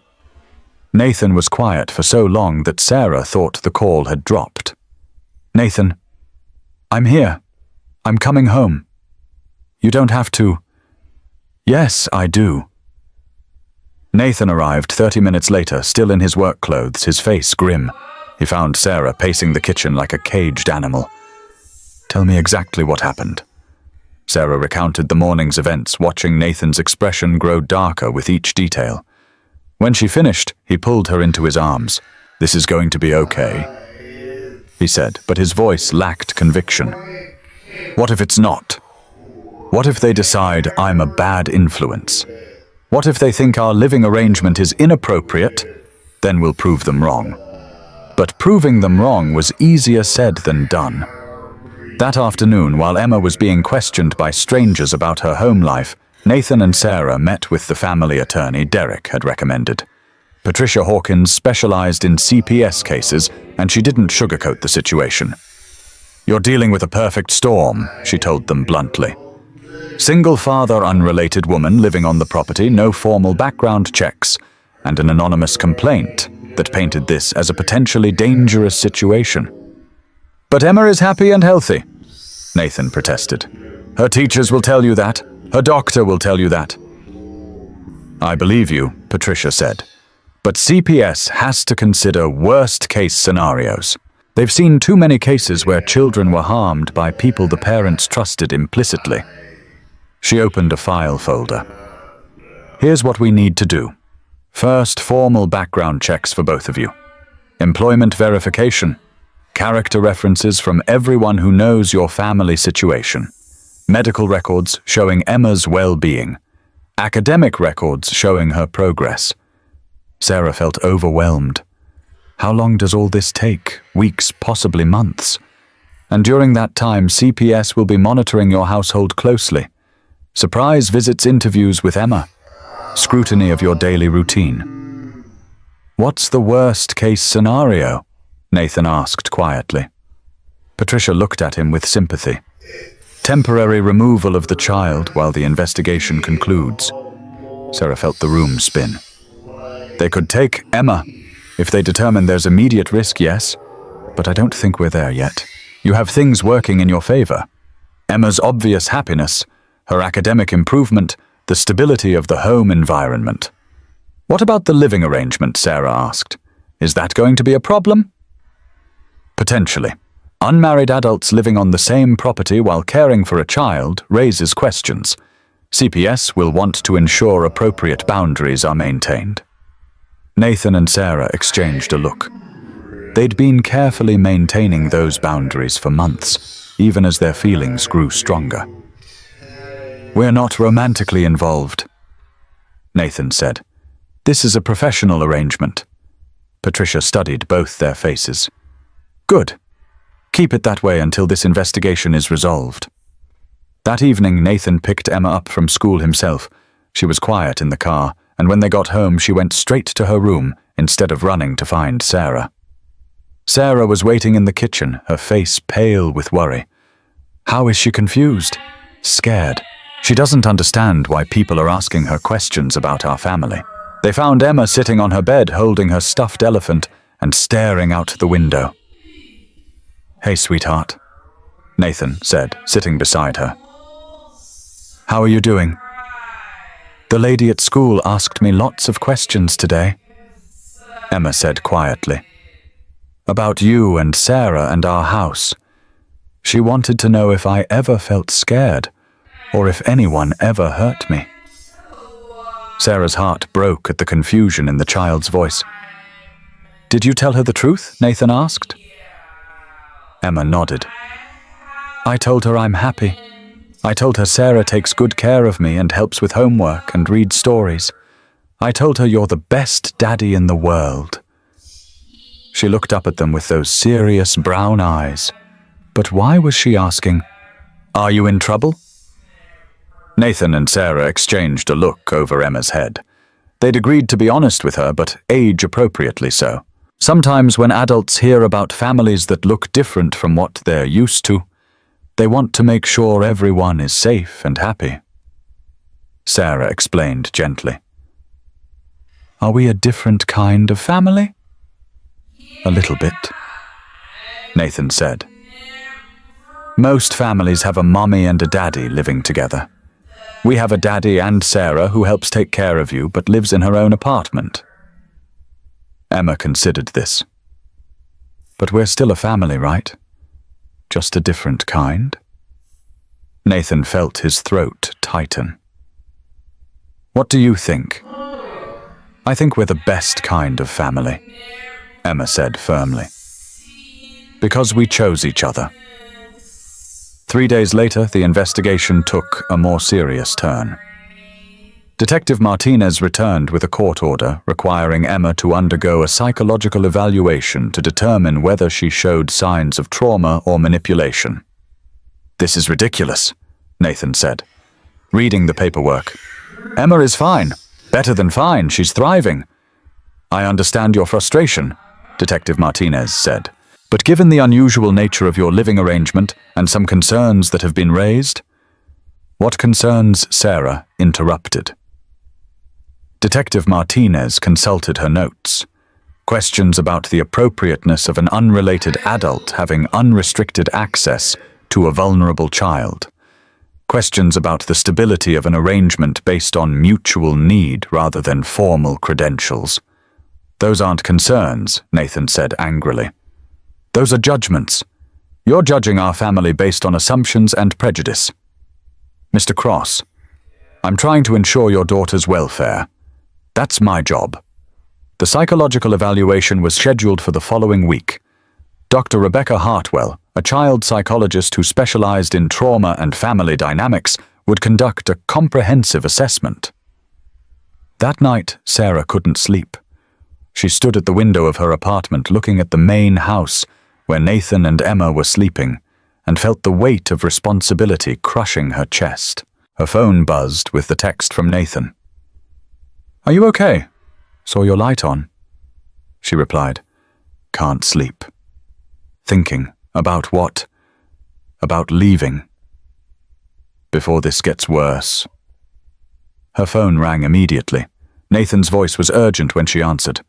"Don't even think about it. Nathan, what if they're right? What if I'm not good for Emma? What if my presence here is putting her at risk? You're the best thing that's happened to us in 2 years. But what if that's not enough?" Nathan was quiet for a moment. "Sarah, look out your window." She did and saw him standing at the kitchen window of the main house. "Do you see that garden?" he asked. "The one you and Emma planted together?" "Yes. 3 months ago that was just dirt.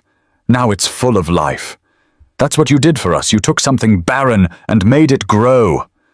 Sarah felt tears streaming down her face. "Nathan, we're going to fight this together," he said firmly. "Whatever it takes, we're going to prove that love makes a family, not legal documents or traditional arrangements. What if love isn't enough? Then we'll make it enough. Dr. Rebecca Hartwell had been conducting psychological evaluations for 15 years. She'd seen children who'd been genuinely traumatized, manipulated, or abused. And she'd also seen children caught in the middle of adult power struggles and misunderstandings. When 6-year-old Emma Cross was brought to her office for evaluation, Dr. Hartwell expected to find a confused child struggling with an unstable family situation. What she found instead was remarkable. Emma was articulate, confident, and emotionally mature. She spoke about her father with deep love and respect. She talked about Sarah with the kind of affection children usually reserved for beloved family members. When asked to draw pictures of her family, Emma drew herself standing between Nathan and Sarah, all three of them smiling with a house and garden in the background. "Tell me about this picture," Dr. Hartwell said gently. "That's my family," Emma said matter-of-factly. "Daddy, me, and Sarah. And that's our garden that we planted together. How does Sarah make you feel?" Emma considered the question seriously. "Safe. And happy. She helps me when I'm sad about Mommy, and she reads really good voices when we read stories together. Do you ever feel scared when you're with?" Emma looked at Dr. Hartwell like she'd asked if elephants could fly. "Why would I be scared of Sarah? She's nice, she makes really good pancakes, and she knows everything about books, and she lets me help with cooking." For 45 minutes, Dr. Hartwell asked gentle but probing questions designed to uncover any signs of trauma manipulation or inappropriate behavior. Emma answered every question with the straightforward honesty of a well-adjusted child. "One more question, Emma," Dr. Hartwell said. As the session wound down, "If you could change anything about your family, what would it be?" Emma thought carefully. "I would make it so Sarah didn't have to live in the garage apartment. I would make it so she could live in the big house with us all the time. And I would make it so her mommy didn't die, because Sarah gets really sad sometimes when she thinks about her." After Emma left with Nathan, Dr. Hartwell sat in her office reviewing her notes.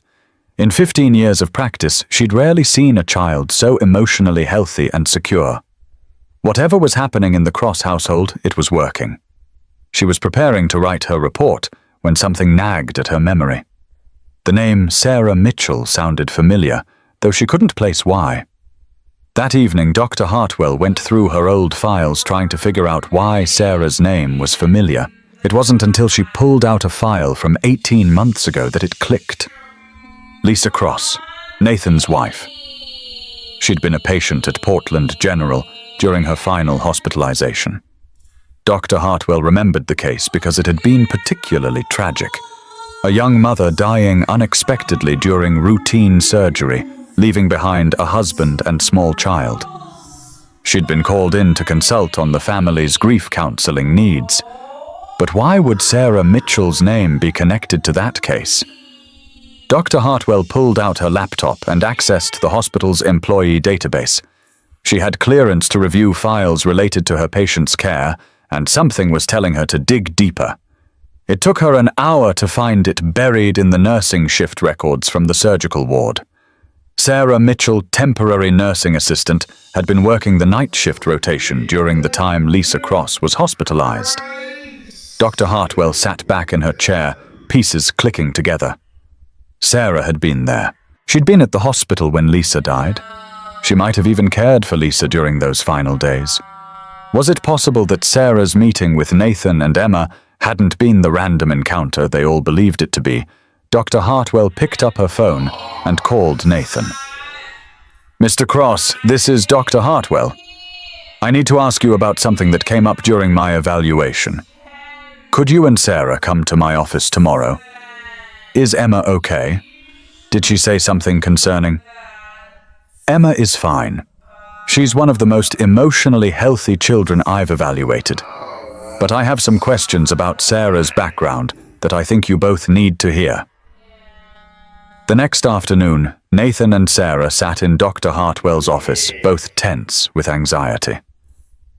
"First, let me put your minds at ease," Dr. Hartwell began. My evaluation of Emma shows a child who is thriving emotionally, academically, and socially. Whatever concerns CPS may have, Emma's well-being is not in question. Nathan felt some of the tension leave his shoulders. Thank you. However, I discovered something during my research that I think you both need to know. Dr. Hartwell opened a file folder. Sarah, you worked at Portland General Hospital as a temporary nursing assistant about 18 months ago. Sarah nodded slowly. Yes, I did some part-time work there while I was still at the library. I needed extra money for my mom's medical bills. Do you remember caring for any specific patients during that time? Sarah looked confused. I worked with a lot of patients, mostly post-surgical care on the recovery ward. Dr. Hartwell pulled out a photograph, Lisa's hospital-eyed picture. Do you remember her? Sarah looked at the photo, and Nathan watched the color drain from her face. Oh my God, Sarah whispered. You remember her? Lisa Cross, Sarah said, her voice barely audible. She was my patient for 3 days before. She looked at Nathan, horror dawning in her eyes. Nathan, when we met, I didn't connect. You knew my wife. Nathan's voice was sharp, confused. I cared for her, Sarah said, tears starting to flow. After her surgery, when the complications started, I was working the night shift and she was scared. She talked about you and Emma constantly. Dr. Hartwell leaned forward. Sarah, I need to ask you directly, when you encountered Nathan and Emma at that bus stop, did you recognize them? No, Sarah said immediately. I swear I didn't recognize them until just now, seeing Lisa's picture. It was dark in the hospital, and she was sedated most of the time I knew her. I'd never seen photos of her family. She turned to Nathan, desperation in her voice. I didn't plan this. I didn't seek you out. When we met at the bus stop, I was genuinely homeless and desperate. I had no idea who you were. Nathan stood up abruptly, pacing to the window. But you remembered her afterward. After you moved into our house, Sarah was crying freely now. Not immediately. Not for weeks. It wasn't until I saw that photo of you and Emma on the kitchen counter, the one from last Christmas, that something clicked. Emma's eyes, the way you looked in the photo. I started to remember Lisa talking about her husband who worked construction, about her little girl who loved stories. And you didn't say anything. Nathan's voice was rising. I wanted to tell you, but how do you bring that up? How do you say, by the way, I was there when your wife died and I couldn't save her? The room fell silent except for Sarah's quiet sobs. Dr. Hartwell spoke gently. Sarah, what exactly happened during those 3 days you cared for Lisa? Sarah wiped her eyes, struggling to compose herself. She was post-op from gallbladder surgery. Everything should have been routine, but she started having breathing difficulties on the second night. I called for the doctor immediately, but by then the blood clot had already formed. She looked at Nathan. I held her hand while they tried to save her. She was conscious for a few minutes, and she kept saying your names, Nathan and Emma. She said to tell you she loved you, that she wasn't ready to leave, but she trusted you to take care of Emma. Nathan felt like he'd been hit by a truck. She said that those were almost her exact words. She made me promise that if anything happened, I would tell you that Emma was lucky to have you as a father, and that you would know how to help her through anything. Nathan sank back into his chair, overwhelmed. You were with her when she died. I was with her when the monitor flatlined. The doctors worked on her for 20 more minutes, but she was already gone. Dr. Hartwell watched this exchange with professional detachment, but she could see the emotional truth in both their reactions. Sarah's grief was genuine, and Nathan's shock was absolute. Sarah, Hartwell said quietly. Did you recognize Nathan specifically when you first saw him at the bus stop? No. I was so lost in my own grief that day. It was my mother's birthday. I barely noticed anything around me until Emma spoke to me. Even when Nathan introduced himself, the name didn't register. I was so focused on my own pain. She looked at Nathan. It wasn't until weeks later, when I started feeling like I belonged in your house, that memories began surfacing. Little things Lisa had said about her family. But by then, I was terrified to bring it up, because I thought you'd think I'd manipulated my way into your lives. Nathan stood up again, his mind reeling. So this whole time you've known that you were there when Lisa died, and you said nothing. I was trying to protect you, Sarah said desperately. And myself. I was terrified you'd blame me for not saving her or think I'd sought you out on purpose. Did you? Nathan's voice was hard. Did you seek us out? No, Sarah stood up facing him. Nathan, I swear on my mother's grave I did not seek you out. Meeting you and Emma was the most random, beautiful accident of my life. I was sitting on that bench planning to give up entirely, and your daughter saved me with a hug. She took a shaky breath. Finding out later that I'd cared for Lisa was the most frightening thing that's ever happened to me, because I thought it would destroy the only good thing that had come into my life in months. Nathan stared at her, trying to process everything he'd just learned. You held my wife's hand while she died. Yes. You heard her last words about Emma and me. Yes. And you didn't think I had a right to know that Sarah crumpled. I was a coward. I was selfish. I was so afraid of losing you and Emma that I convinced myself it was better to stay quiet. Dr. Hartwell intervened gently. Nathan, I understand this is shocking, but I want you to consider something. If Sarah had deliberately sought you out because of her connection to Lisa, would she have been homeless and desperate when you found her? Would she have been genuinely surprised by your kindness? Nathan thought about that first day at the bus stop. About Sarah's genuine shock when Emma hugged her, about her reluctance to accept help, about the months of watching her slowly learn to trust them. I need time to think about this, he said finally. I understand, Sarah said quietly. And Nathan, if you want me to leave, I'll go. I never wanted to hurt you or Emma. You're not leaving, Nathan said automatically, then caught himself. I mean, I don't know what I mean. I just need to process this. Dr. Hartwell looked between them. I'm going to recommend that you both take some time to work through this revelation. What matters for the CPS investigation is that Sarah's care of Emma has been exemplary regardless of her previous connection to your family. She paused. But you should know this connection could actually help your case. It shows that Sarah has a genuine historical commitment to your family's well-being, not just a convenient arrangement. As they left Dr. Hartwell's office, Nathan and Sarah walked to the car in silence. The revelation hung between them like a weight, changing everything and nothing at the same time. Nathan, Sarah said as they reached the car. Please know that everything I told you about falling in love with you and Emma, that was real. It had nothing to do with Lisa or guilt or trying to replace anyone. It was just love. Nathan looked at her, this woman who had been with his wife in her final moments, who had held her hand and heard her last words, who had somehow found her way into their lives and made them whole again. I believe you, he said quietly. I just need time to understand what this means. The revelation about Sarah's connection to Lisa created a rift that neither Nathan nor Sarah knew how to bridge. For 3 days they moved around each other like polite strangers, maintaining their routine for Emma's sake, but unable to recapture the easy intimacy that had been growing between them. Nathan found himself studying Sarah with new eyes, searching for signs of deception he'd missed. Had she really not recognized them?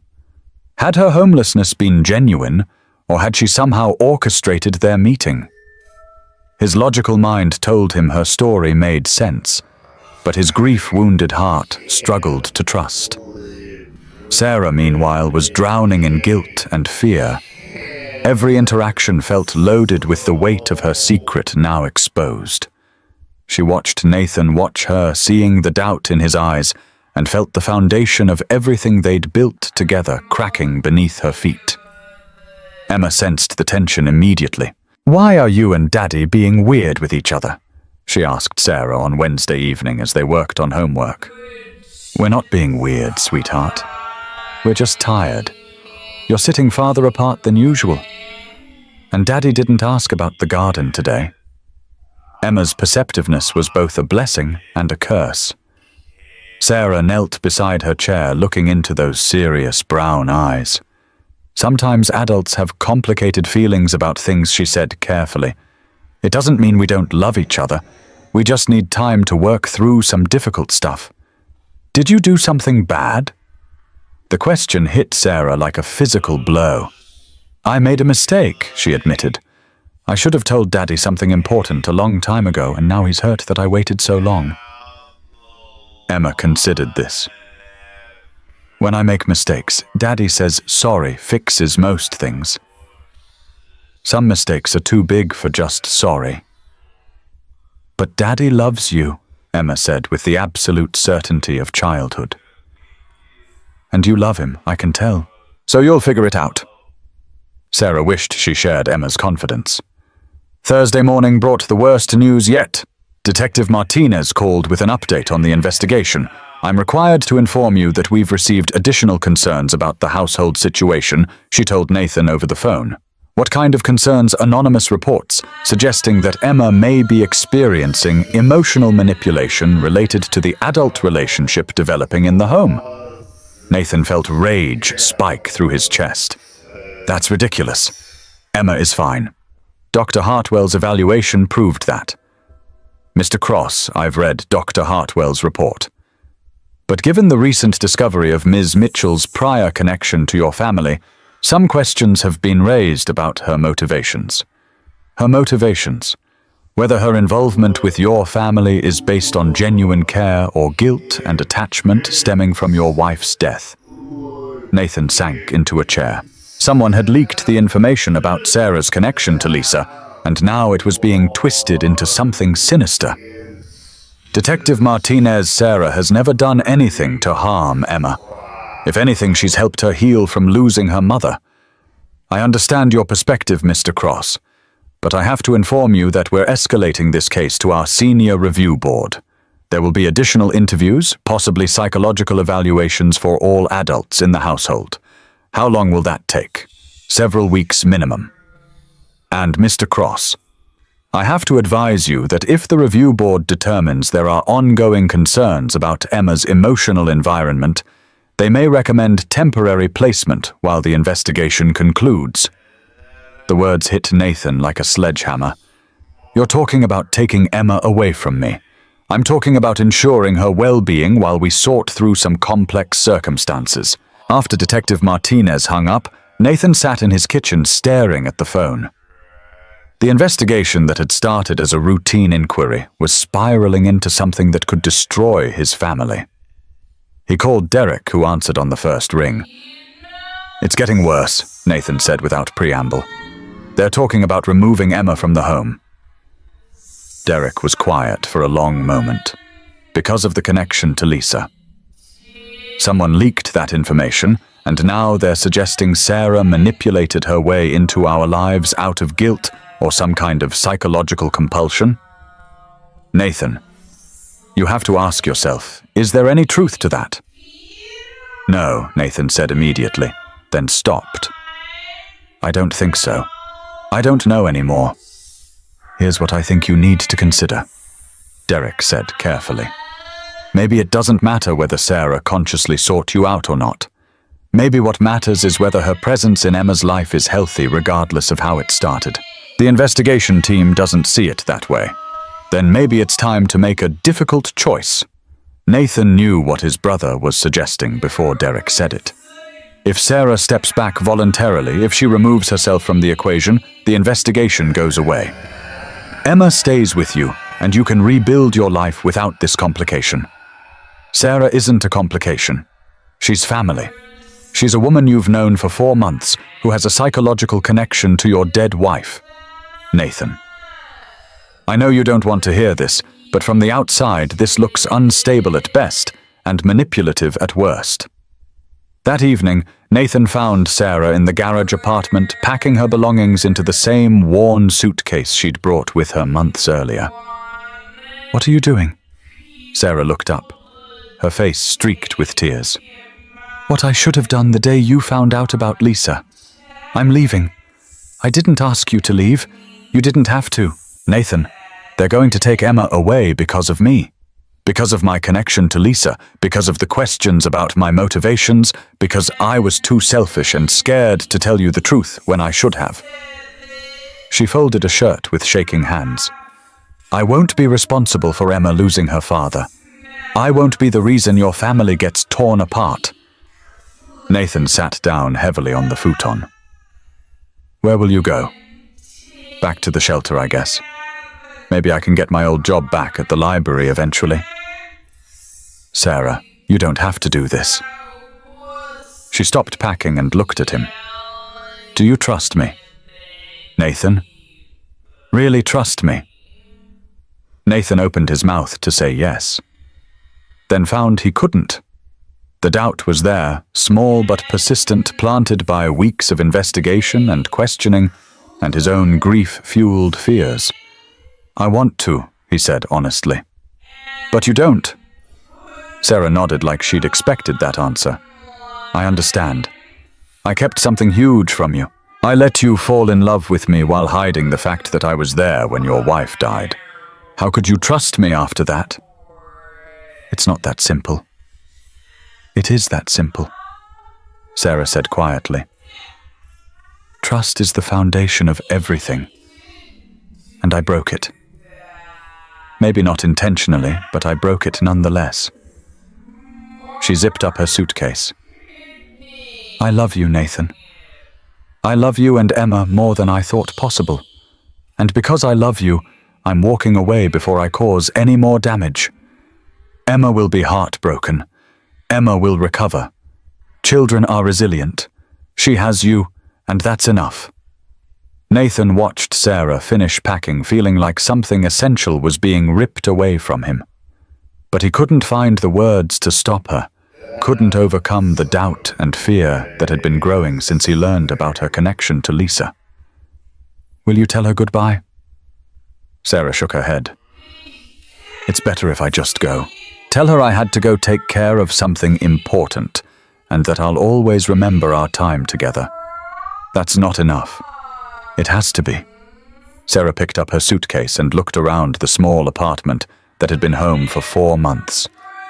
"Thank you," she said quietly, "for giving me a place to heal, for letting me be part of Emma's life, for showing me what family feels like." She walked to the door, then turned back. "Nathan, when you explain this to Emma someday, please tell her that leaving wasn't about her. Tell her she's the most wonderful little girl I've ever known, and that knowing her made me a better person." Sarah. But she was already walking away, her suitcase rolling behind her across the yard, past the garden they'd planted together, past the life they'd built as a family. Nathan stood in the doorway of the empty apartment and watched the woman he loved disappear into the Portland night. Emma discovered Sarah was gone the next morning when she ran to the garage apartment to show her a picture she'd drawn during art class. Nathan found his daughter standing in the empty room, confusion and devastation written across her small face. "Where's Sarah, Emma?" asked her voice small. Nathan knelt beside her, his heart breaking. "She had to go away for a while, sweetheart." "When is she coming back?" Nathan couldn't find the words to explain that Sarah wasn't coming back, that the investigation and doubt and fear had driven her away. "I don't know, baby." Emma stared at the empty apartment for a long moment, then began to cry, not the noisy tears of a tantrum, but the quiet, broken sobs of a child who'd lost someone important for the second time in her young life. "Did I do something wrong?" she whispered. "No, sweetheart. You didn't do anything wrong. Then why did she leave? Why did Sarah leave like Mommy did?" Nathan pulled Emma into his arms, holding her while she cried for the woman who had become a mother figure, who had read her bedtime stories and helped with homework and taught her how to grow a garden. Sometimes adults have to make really hard choices. Nathan said the words feeling inadequate, even as he spoke them. "I want Sarah back," Emma sobbed. "I want her to come home. I know, baby. I want that too." But Nathan wasn't sure that was true anymore. Part of him missed Sarah desperately. Her laugh, her gentleness with Emma, the way she made their house feel like a home. But another part of him wondered if Derek was right, if Sarah's presence had been based more on guilt and psychological compulsion than genuine love. The investigation team was pleased by Sarah's departure. Detective Martinez called that afternoon to inform Nathan that with the complicating factor removed, the formal investigation would likely be concluded within the week. "Emma's welfare has always been our primary concern," she said. "With Ms. Mitchell no longer in the household, those concerns have been addressed." Nathan should have felt relief. Instead, he felt empty. Emma stopped talking again. Not completely. Not like after Lisa died, but she became quiet and withdrawn. She picked at her meals, showed little interest in the garden that had been her pride and joy, and asked every few days when Sarah was coming home. Nathan tried everything he could think of. He read her favorite stories, made her favorite food, spent extra time with her after work, but nothing filled the Sarah-shaped hole in their lives. A week after Sarah left, Emma's teacher called. "I'm concerned about Emma," Mrs. Patterson said. "She's been withdrawn in class, and yesterday she told me that people she loves always leave." "Is everything okay at home?" Nathan felt like he was failing everyone, Emma, Sarah himself. In trying to protect his daughter from an investigation, he'd removed the person who made her happiest. "We're going through a difficult transition," he told Mrs. Patterson. Would it help if Emma talked to the school counselor? Nathan almost laughed. More counseling, more evaluation, more adults asking Emma about her feelings and her home life, and whether she felt safe. "Maybe," he said. "Let me think about it." That evening, as Nathan tucked Emma into bed, she looked up at him with those serious brown eyes. "Daddy, do you think Sarah is okay?" Nathan thought about Sarah, probably back in a homeless shelter or sleeping rough again. Her brief taste of family and stability ripped away by circumstances beyond her control. "I hope so, sweetheart. I miss her. I miss her too." Emma was quiet for a moment, then said something that broke Nathan's heart completely. "I wish I was better at keeping people from leaving." Nathan gathered his daughter in his arms, feeling like the worst father in the world. "Emma, listen to me. You did not make Sarah leave. You did not make Mommy leave. Sometimes things happen that are nobody's fault, and grown-ups have to make hard choices. But if I was better..." "You are perfect exactly as you are," Nathan said fiercely. "You are kind and smart and funny and brave. Anyone who gets to love you is lucky." But even as he said the words, Nathan wondered if he'd made the worst mistake of his life by letting Sarah walk away. Nathan spent 2 weeks trying to convince himself that letting Sarah leave had been the right decision. The CPS investigation was indeed wrapping up quickly with no further concerns. Emma was safe in his custody. Life could return to normal. Except normal felt like a hollow mockery of the life they'd built together. Emma continued to withdraw. She stopped asking about the garden, stopped showing interest in her art projects, stopped engaging with the world in the vibrant way Sarah had encouraged. At night, Nathan would hear her crying quietly in her room, and every sob felt like an accusation. "You let her go. You chose fear over love. You broke our family. Derek tried to be supportive, but even he seemed to recognize that something essential had been lost. Give it time, he told Nathan over coffee one Saturday morning while Emma listlessly played in the backyard. She'll adjust. Will she? Or will she just learn that people leave so there's no point in loving them? Derek studied his brother's face. You're having second thoughts. I'm having all the thoughts, Nathan said, including the one where I realize I may have made the biggest mistake of my life. Nathan, she was there when Lisa died, Derek. She held her hand. She heard her last words about Emma and me. Nathan stared out at the garden, now neglected and overgrown.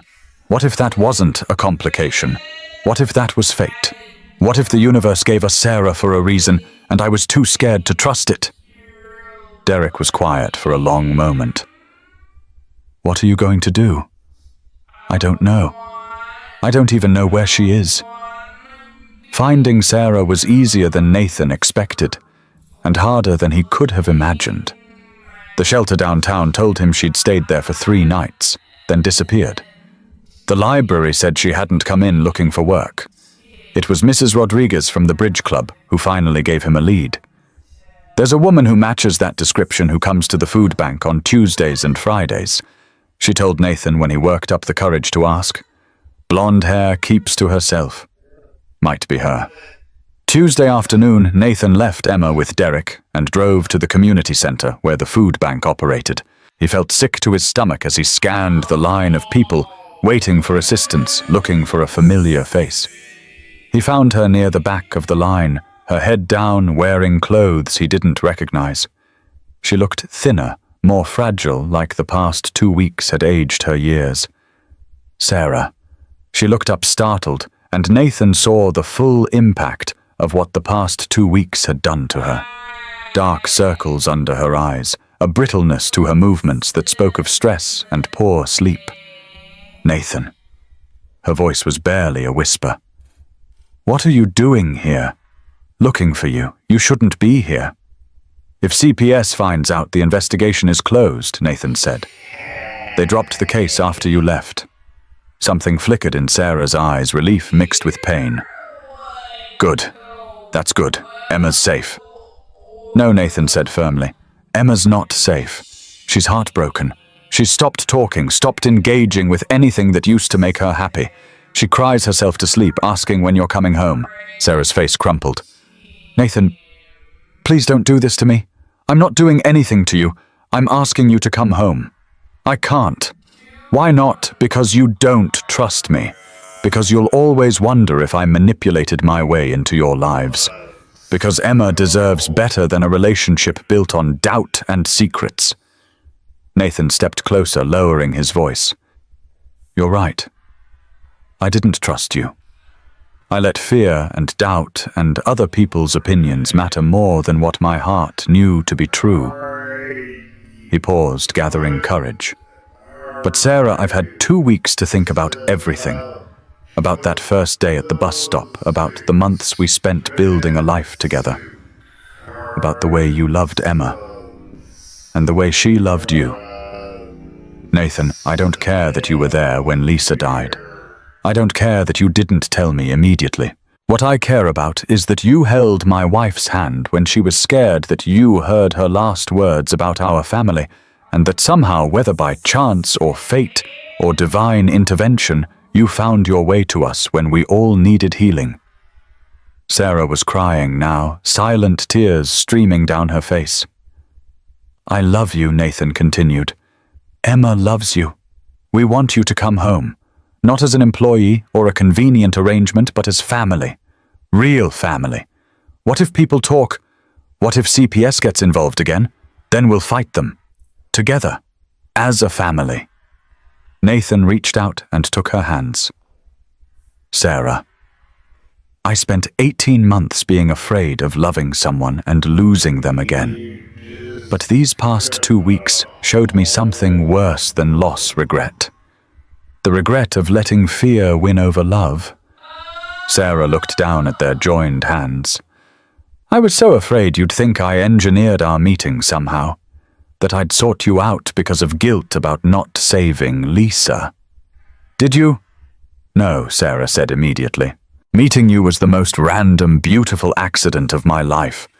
Learning about Lisa later was terrifying, because it felt like too much of a coincidence, but I swear to you, Nathan, I didn't know who you were when Emma hugged me that day. Nathan believed her. Maybe it was faith, maybe it was hope, maybe it was just the recognition that love requires trust, even when circumstances seem impossible. Then come home, he said simply. Sarah looked at him for a long moment, searching his face. Are you sure? Really sure. I've never been more sure of anything in my life. What about Emma? What if she's angry with me for leaving? Nathan smiled for the first time in 2 weeks. Emma has been asking every day when you're coming home. She's made you 17 welcome back cards that are currently covering her bedroom wall. Fresh tears spilled down Sarah's face. 17. She's been busy. Sarah stepped out of the food bank line and into Nathan's arms. He held her tight, feeling pieces of himself clicking back into place. We need to talk about everything Sarah said against his chest, about Lisa, about what I remember from those days, about the things she said. We will. We have time for all of that. But right now, I just want to take you home to Emma. The drive back to the house was quiet, both of them nervous about what came next. When they pulled into the driveway, Emma was waiting on the front porch with Derek, her face pressed against the window. The moment she saw Sarah get out of the car, Emma exploded through the front door. Sarah, you came back! Sarah knelt on the sidewalk just in time to catch Emma as she launched herself into her arms. Both of them were crying, holding each other like they were afraid it was a dream. I missed you so much, Emma sobbed. I thought you weren't coming back ever. I missed you too, sweetheart. I'm so sorry I left. Are you staying now? For real? Sarah looked over Emma's head at Nathan, who nodded encouragingly.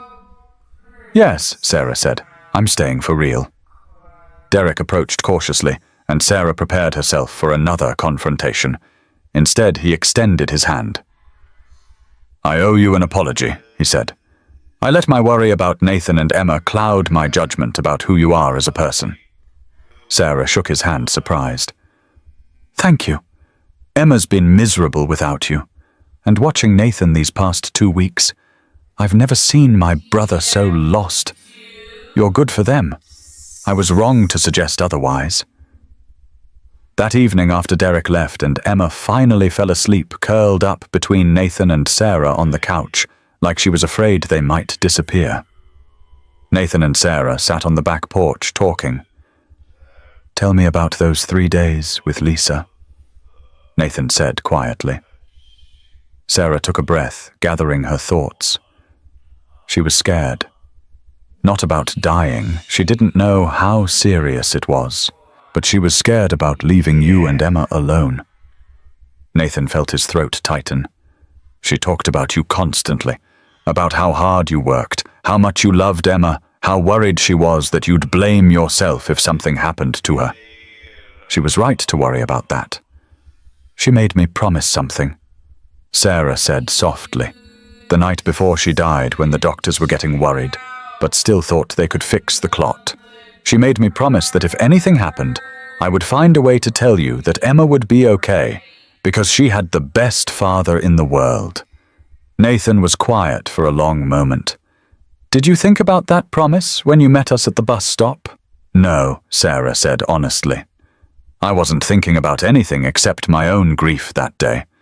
But later, after I'd been living here for a while and started to remember, I wondered if maybe Lisa had something to do with bringing us together. What do you mean? Sarah looked up at the stars. I don't usually believe in that kind of thing, but the timing was so perfect. Emma finding me on the worst day of my life, exactly when you both needed someone to help heal. You offering me a home exactly when I needed family. All of us finding each other when we were broken and helping put each other back together. Nathan thought about that. Lisa always said she believed in guardian angels. Maybe she found a way to be ours. They sat in comfortable silence for a while, processing everything that had happened. Everything that had almost been lost, everything they'd found again. Sarah Nathan said eventually, "Yeah, I want to make this official. Not just the living arrangement, us. Our family. Will you marry me?" Sarah turned to stare at him. "Nathan, we just got back together an hour ago. I know, and I've wasted enough time being afraid. I love you. Emma loves you. You're already family in every way that matters." He reached for her hand.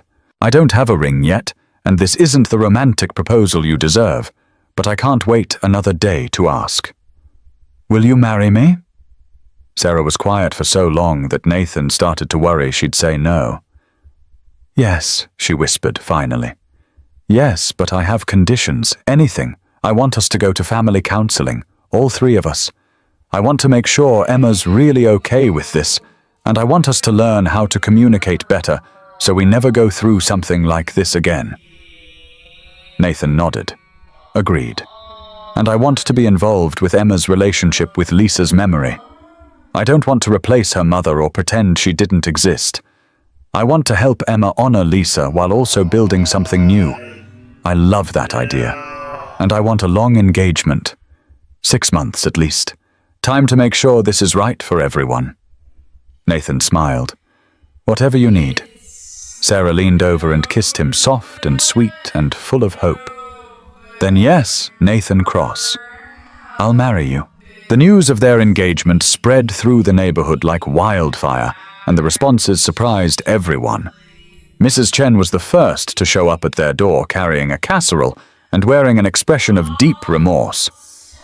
"I owe you all an apology," she said, standing awkwardly on their front porch. "I was the one who called CPS. I thought I was protecting Emma, but I realize now I was just being a judgmental old woman who didn't understand your family." Nathan started to respond, but Mrs. Chen held up her hand. "Let me finish. I've been watching Emma these past 2 weeks while you were gone," she said to Sarah. "I've seen how heartbroken that child was, how lost Nathan looked, how wrong everything felt without you here." She handed Sarah the casserole. "I spent 40 years married to a good man, and I know love when I see it.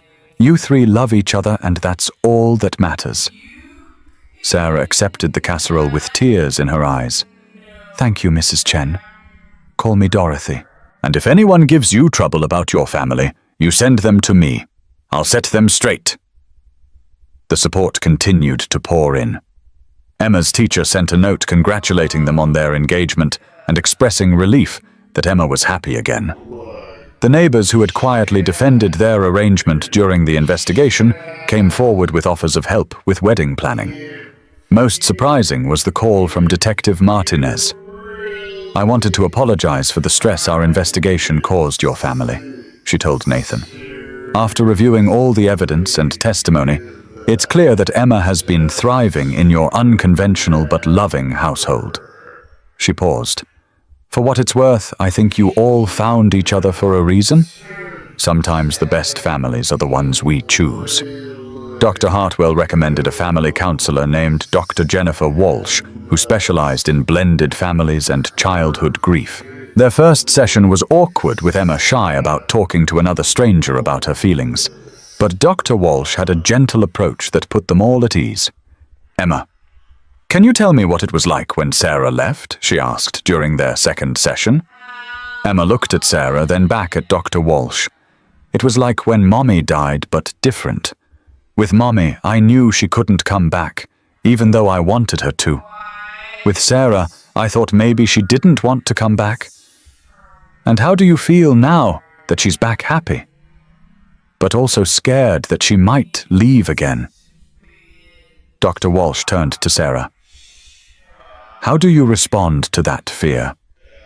"I want to promise Emma that I'll never leave, but I've learned that life is unpredictable. What I can promise is that I'll never leave by choice. Emma is stuck with me now." Emma giggled at that. "Stuck with you?" "Completely stuck. Whether you like it or not, you're my daughter now. In my heart, you already are. What about my real mom? It was the question they'd all been dreading, but Sarah answered without hesitation. Your mum will always be your mum. Nothing can change that. I'm not trying to replace her or make you forget her. I'm just hoping there's room in your heart for both of us. Emma considered this seriously. Like how I love Daddy and Uncle Derek, but different kinds of love. Exactly like that. Dr. Walsh nodded approvingly. Emma, how does that feel to you? Good, Emma said. I think Mommy would like Sarah. They're both nice and they both love me and Daddy. The sessions continued weekly, helping them navigate the complex emotions of grief, love, and blended family dynamics. Dr. Walsh helped them create new traditions that honored Lisa's memory while building their own family identity. They started having Lisa nights once a month, where they'd look at photos, share memories, and do things Lisa had loved, like making pancakes for dinner or watching old movies. Emma began talking about her mother more naturally, sharing memories without the crushing sadness that had defined her grief before. Sarah integrated herself into these conversations carefully, asking questions about Lisa, helping Emma preserve precious memories, never competing with a ghost, but honoring the woman who had given Nathan and Emma life. The wedding planning became a community affair. Dorothy Chen insisted on organizing the reception. Mrs. Rodriguez offered her backyard for the ceremony. Emma's teacher helped design the invitations as an art project. Most importantly, Derek stepped up in ways Nathan hadn't expected. He took charge of the legal aspects, helping Nathan and Sarah navigate the formal adoption process that would make Emma legally Sarah's daughter after the wedding. I was wrong about you, Derek told Sarah one evening as they worked on adoption paperwork at the kitchen table. I let my fear for Nathan and Emma override my judgment about your character. You were trying to protect them. I understand that. But I almost destroyed something beautiful in the process. Derek looked up from the papers.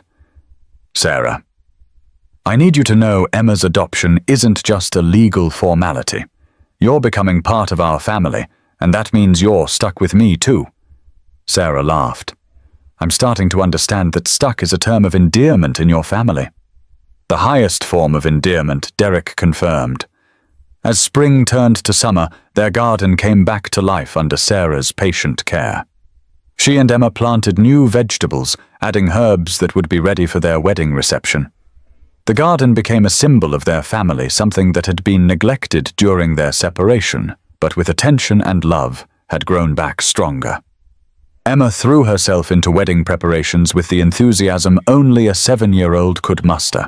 She insisted on being both flower girl and ring bearer, designed place cards for the reception, and practiced walking down the aisle with the family's elderly neighbor's dog as a flower girl companion.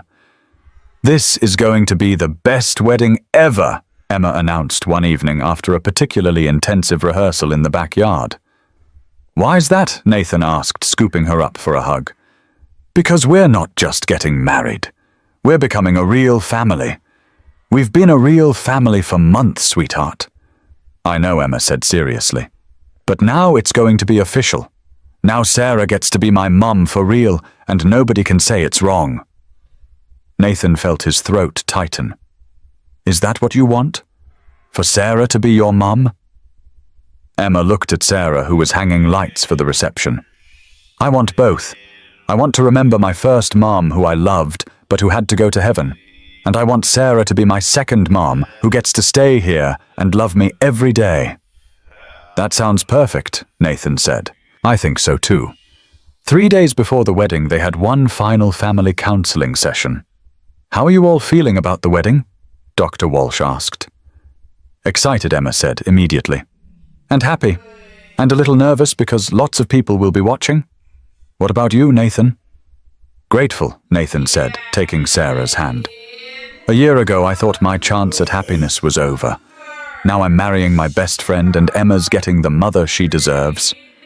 And Sarah. Sarah looked at Nathan and Emma, these two people who had saved her life in every way that mattered. Like I'm the luckiest woman in the world. Like I'm finally coming home. Dr. Walsh smiled. I think you're all going to be just fine. That evening, as they sat on the back porch watching Emma chase fireflies in the garden, Nathan reflected on the journey that had brought them here. Do you think Lisa would approve? He asked Sarah quietly. Sarah thought about the scared woman she'd comforted in a hospital room 18 months ago, the mother who had worried about her husband and daughter facing life without her. I think she'd be proud of how you raised Emma. I think she'd be grateful that Emma has another mother to love her, and I think she'd be happy that you found love again. I hope so. Sarah squeezed his hand. Nathan, you know what Lisa's last words were? The very last thing she said before she lost consciousness. Nathan shook his head. She said, tell them to be happy. Tell them not to be afraid to love again. Nathan felt tears prick his eyes. She really said that. She really said that. So I think she'd approve of tomorrow very much. Emma ran over to them, breathless and glowing with excitement. The fireflies are everywhere. It's like they're here for the wedding.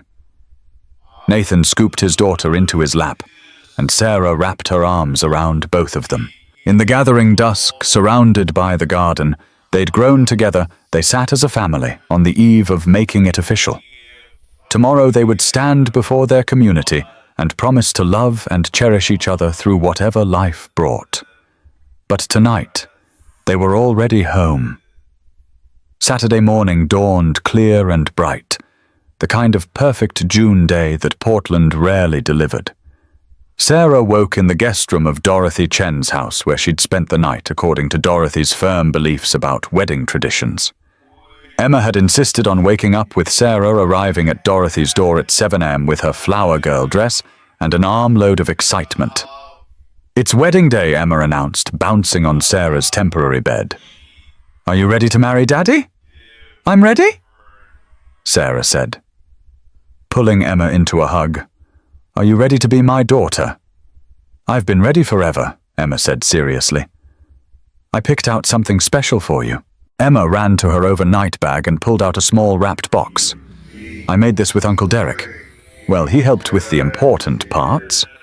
Sarah opened the box to find a delicate necklace with a small pendant, 2 overlapping hearts, one engraved with Lisa and one with Sarah. Uncle Derek said it was important that we remember Mommy today too, Emma explained. So I asked him to make this. 1 heart for each mom, and they're connected because you're both part of our family. Sarah felt tears well up in her eyes. Emma, this is the most beautiful gift I've ever received. Uncle Derek has one for Daddy too, but it's different. A keychain. Boys don't really wear necklaces. Dorothy appeared in the doorway with coffee and breakfast. Girls, we have exactly 3 hours to get ready, and I've appointed myself Chief of Operations. Sarah, eat something. Emma, let's practice your flower girl walk one more time. The next 3 hours passed in a blur of preparation. Sarah's hair was styled by Mrs. Rodriguez's daughter, who owned a salon. Her dress, a simple but elegant ivory gown found at a consignment shop, was pressed and perfect. Emma's dress was lavender, her hair adorned with fresh flowers from their garden. At 11:30, Derek arrived to pick them up. Ready, he asked, offering Sarah his arm. Ready, Sarah confirmed, though her stomach was fluttering with nerves. The backyard reception area had been transformed. White chairs arranged in neat rows faced a small arch covered in climbing roses and ivy. Neighbors had contributed flowers, lights, and decorations until the space looked like something from a magazine. Sarah could see Nathan at the front, wearing his best suit and looking nervous. His eyes found hers across the yard, and his face broke into a smile that made her heart race. The ceremony was small and intimate, about 30 people, mostly neighbors and Emma's teacher, with Derek's family, and a few co-workers from the construction site. Dr. Walsh sat in the front row, beaming with pride at her successful family. Emma walked down the aisle first, taking her ring-bearer duties very seriously, while scattering flower petals with artistic flair. She reached Nathan and whispered something that made him laugh, then took her place beside them. Derek walked Sarah down the aisle, and when they reached Nathan, he placed Sarah's hand in his brother's. "Take good care of each other," Derek said quietly. The officiant was a kind woman from the community center, where they'd first met, and she kept the ceremony simple and heartfelt. "Marriage is not just about the love between two people," she said. "It's about the family that love creates, the community that supports it, and the promise to choose each other every day." When it came time for vows, Nathan went first. "Sarah," he said, his voice steady, despite the emotion in his eyes a year ago, "you were a stranger, crying on a bench, and I was a man who'd forgotten how to hope. Today you're my best friend, my partner, and the mother Emma deserves." He paused, gathering his thoughts. "You've taught me that love doesn't diminish when it's shared, it multiplies. That family isn't just about blood, it's about choosing to show up for each other every single day. That grief and joy can coexist, that honoring the past doesn't mean sacrificing the future." Nathan reached into his pocket and pulled out a simple gold band. "I promise to love you, to trust you, to choose you every day for the rest of my life. I promise to be the husband you deserve and to build the family we've all dreamed of." Sarah's hands were shaking as she began her vows. "Nathan," she said, her voice thick with emotion. 8 months ago, I had given up on everything good in life. I thought I was too broken to deserve love, too damaged to be part of a real family. She looked at Emma, then back at Nathan. "You and Emma saved my life not just by offering me shelter, but by showing me that love isn't about being perfect. It's about being present. It's about showing up for each other, especially when it's hard." Sarah slipped Nathan's ring onto his finger. "I promise to love you both fiercely and faithfully. I promise to honor Lisa's memory while building our own traditions. I promise to be the mother Emma deserves and the wife you can count on. And I promise that no matter what challenges we face, we'll face them together as a family." The officiant smiled. "Nathan and Sarah have asked Emma to share some words as well." Emma stepped forward, pulling a folded piece of paper from her pocket.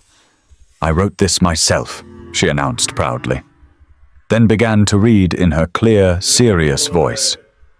"Today is the best day ever, because my daddy is marrying Sarah and we're becoming a real family. I know some people think families have to look a certain way, but I think families just have to love each other." Emma looked up at them both. "Sarah, you're the best mum I could ask for besides my first mum who's in heaven. Daddy, you're the best dad in the whole world. And I'm really good at being a daughter, so I think we're going to be perfect together." The audience laughed, and even the officiant was wiping her eyes. "By the power vested in me by the state of Oregon, and with the blessing of this community, I now pronounce you husband and wife. Nathan, you may kiss your bride." Nathan cupped Sarah's face in his hands and kissed her softly, while Emma cheered and the small gathering erupted in applause. The reception was exactly what they'd hoped for, relaxed, joyful, and full of the people who'd supported them through the hardest times. Dorothy had outdone herself with the food, and the garden provided the perfect backdrop for photos and celebration. During dinner, Derek stood to give a toast. "A year ago, my brother made what I thought was the worst decision of his life. He began earning laughs from the crowd. He invited a stranger to live in his garage and care for his daughter." Derek's expression grew serious. "I was wrong. What Nathan did was recognize something I was too afraid to see, that sometimes the people who save us are the ones who need saving themselves." He raised his glass. "Sarah, you've given my brother back his smile and my niece back her laughter. You've shown all of us that family isn't about perfection, it's about presence. To Nathan, Sarah, and Emma, may you always choose each other every single day." As the evening wound down and neighbors began to clean up, Nathan found Sarah sitting at their table watching Emma dance with Derek to music from a small speaker. "How are you feeling, Mrs. Cross?" Sarah smiled at the name. Like I'm dreaming and I hope I never wake up. It's real, Nathan assured her, taking her hand. All of it. The wedding, the family, the love. It's all real. Emma ran over to them, breathless and glowing. This was the best wedding ever. Can we do it again next year? Sarah laughed. I think once is enough, sweetheart. But we can have anniversary parties every year. Good. I'm already planning next year's decorations. As they gathered their things and prepared to go home, really home as a married family, Sarah felt overwhelmed by gratitude, not just for Nathan and Emma, but for the entire journey that had brought them here, for the grief that had broken her open enough to let love in, for Emma's brave heart that had seen past appearances to need, for Nathan's willingness to trust in something bigger than fear, for the community that had supported them even when they didn't understand. That night, after Emma was tucked into bed, and the last of the wedding dishes were done, Nathan and Sarah sat on their back porch as husband and wife. Do you think we'll remember this feeling? Sarah asked, curled against Nathan's side. Which feeling? The feeling that everything is exactly as it should be, that we're exactly where we belong. Nathan thought about that. I want to remember it. I want to remember that love won, that choosing to trust each other even when it was scary led us to this moment. They sat quietly for a while, listening to the sounds of their neighborhood settling into sleep. Nathan Sarah said eventually, Yeah, I need to tell you something important. Nathan tensed slightly, old fears flaring. What is it? Sarah smiled and took his hand, placing it on her still flat stomach. You're going to be a father again. Nathan's eyes widened. Are you about 6 weeks along? I wanted to be sure before I said anything. Nathan stared at her in wonder, then pulled her into a kiss that tasted like joy and possibility, and the future they were building together. Emma's going to be over the moon, he said, when they finally broke apart. She's going to be the best big sister in the world. They held each other under the stars, marveling at how much life could change in a year. From a crying woman on a bus stop bench to a wedding day to a growing family, it all felt impossible and inevitable at the same time. 18 months later, Nathan stood in their backyard, watching Emma push her baby brother on a swing set Derek had built for his first birthday. Sarah was inside nursing their newborn daughter, and the garden was fuller than ever, vegetables and flowers and berry bushes that would feed their growing family for years to come. The children who had helped them find each other had become passionate advocates for other families like theirs. Emma's school project on different kinds of families had won first place and prompted the school to revise their family unit curriculum. Their story had been featured in the local newspaper, leading to speaking engagements about foster care adoption and the many forms love could take. Sometimes love doesn't arrive the way we expect. Sometimes it comes wrapped in crisis and carried by a 6-year-old's intuition that a stranger needs a hug. Sometimes the person who saves you is the one sitting alone on a bench, holding on to hope by a thread.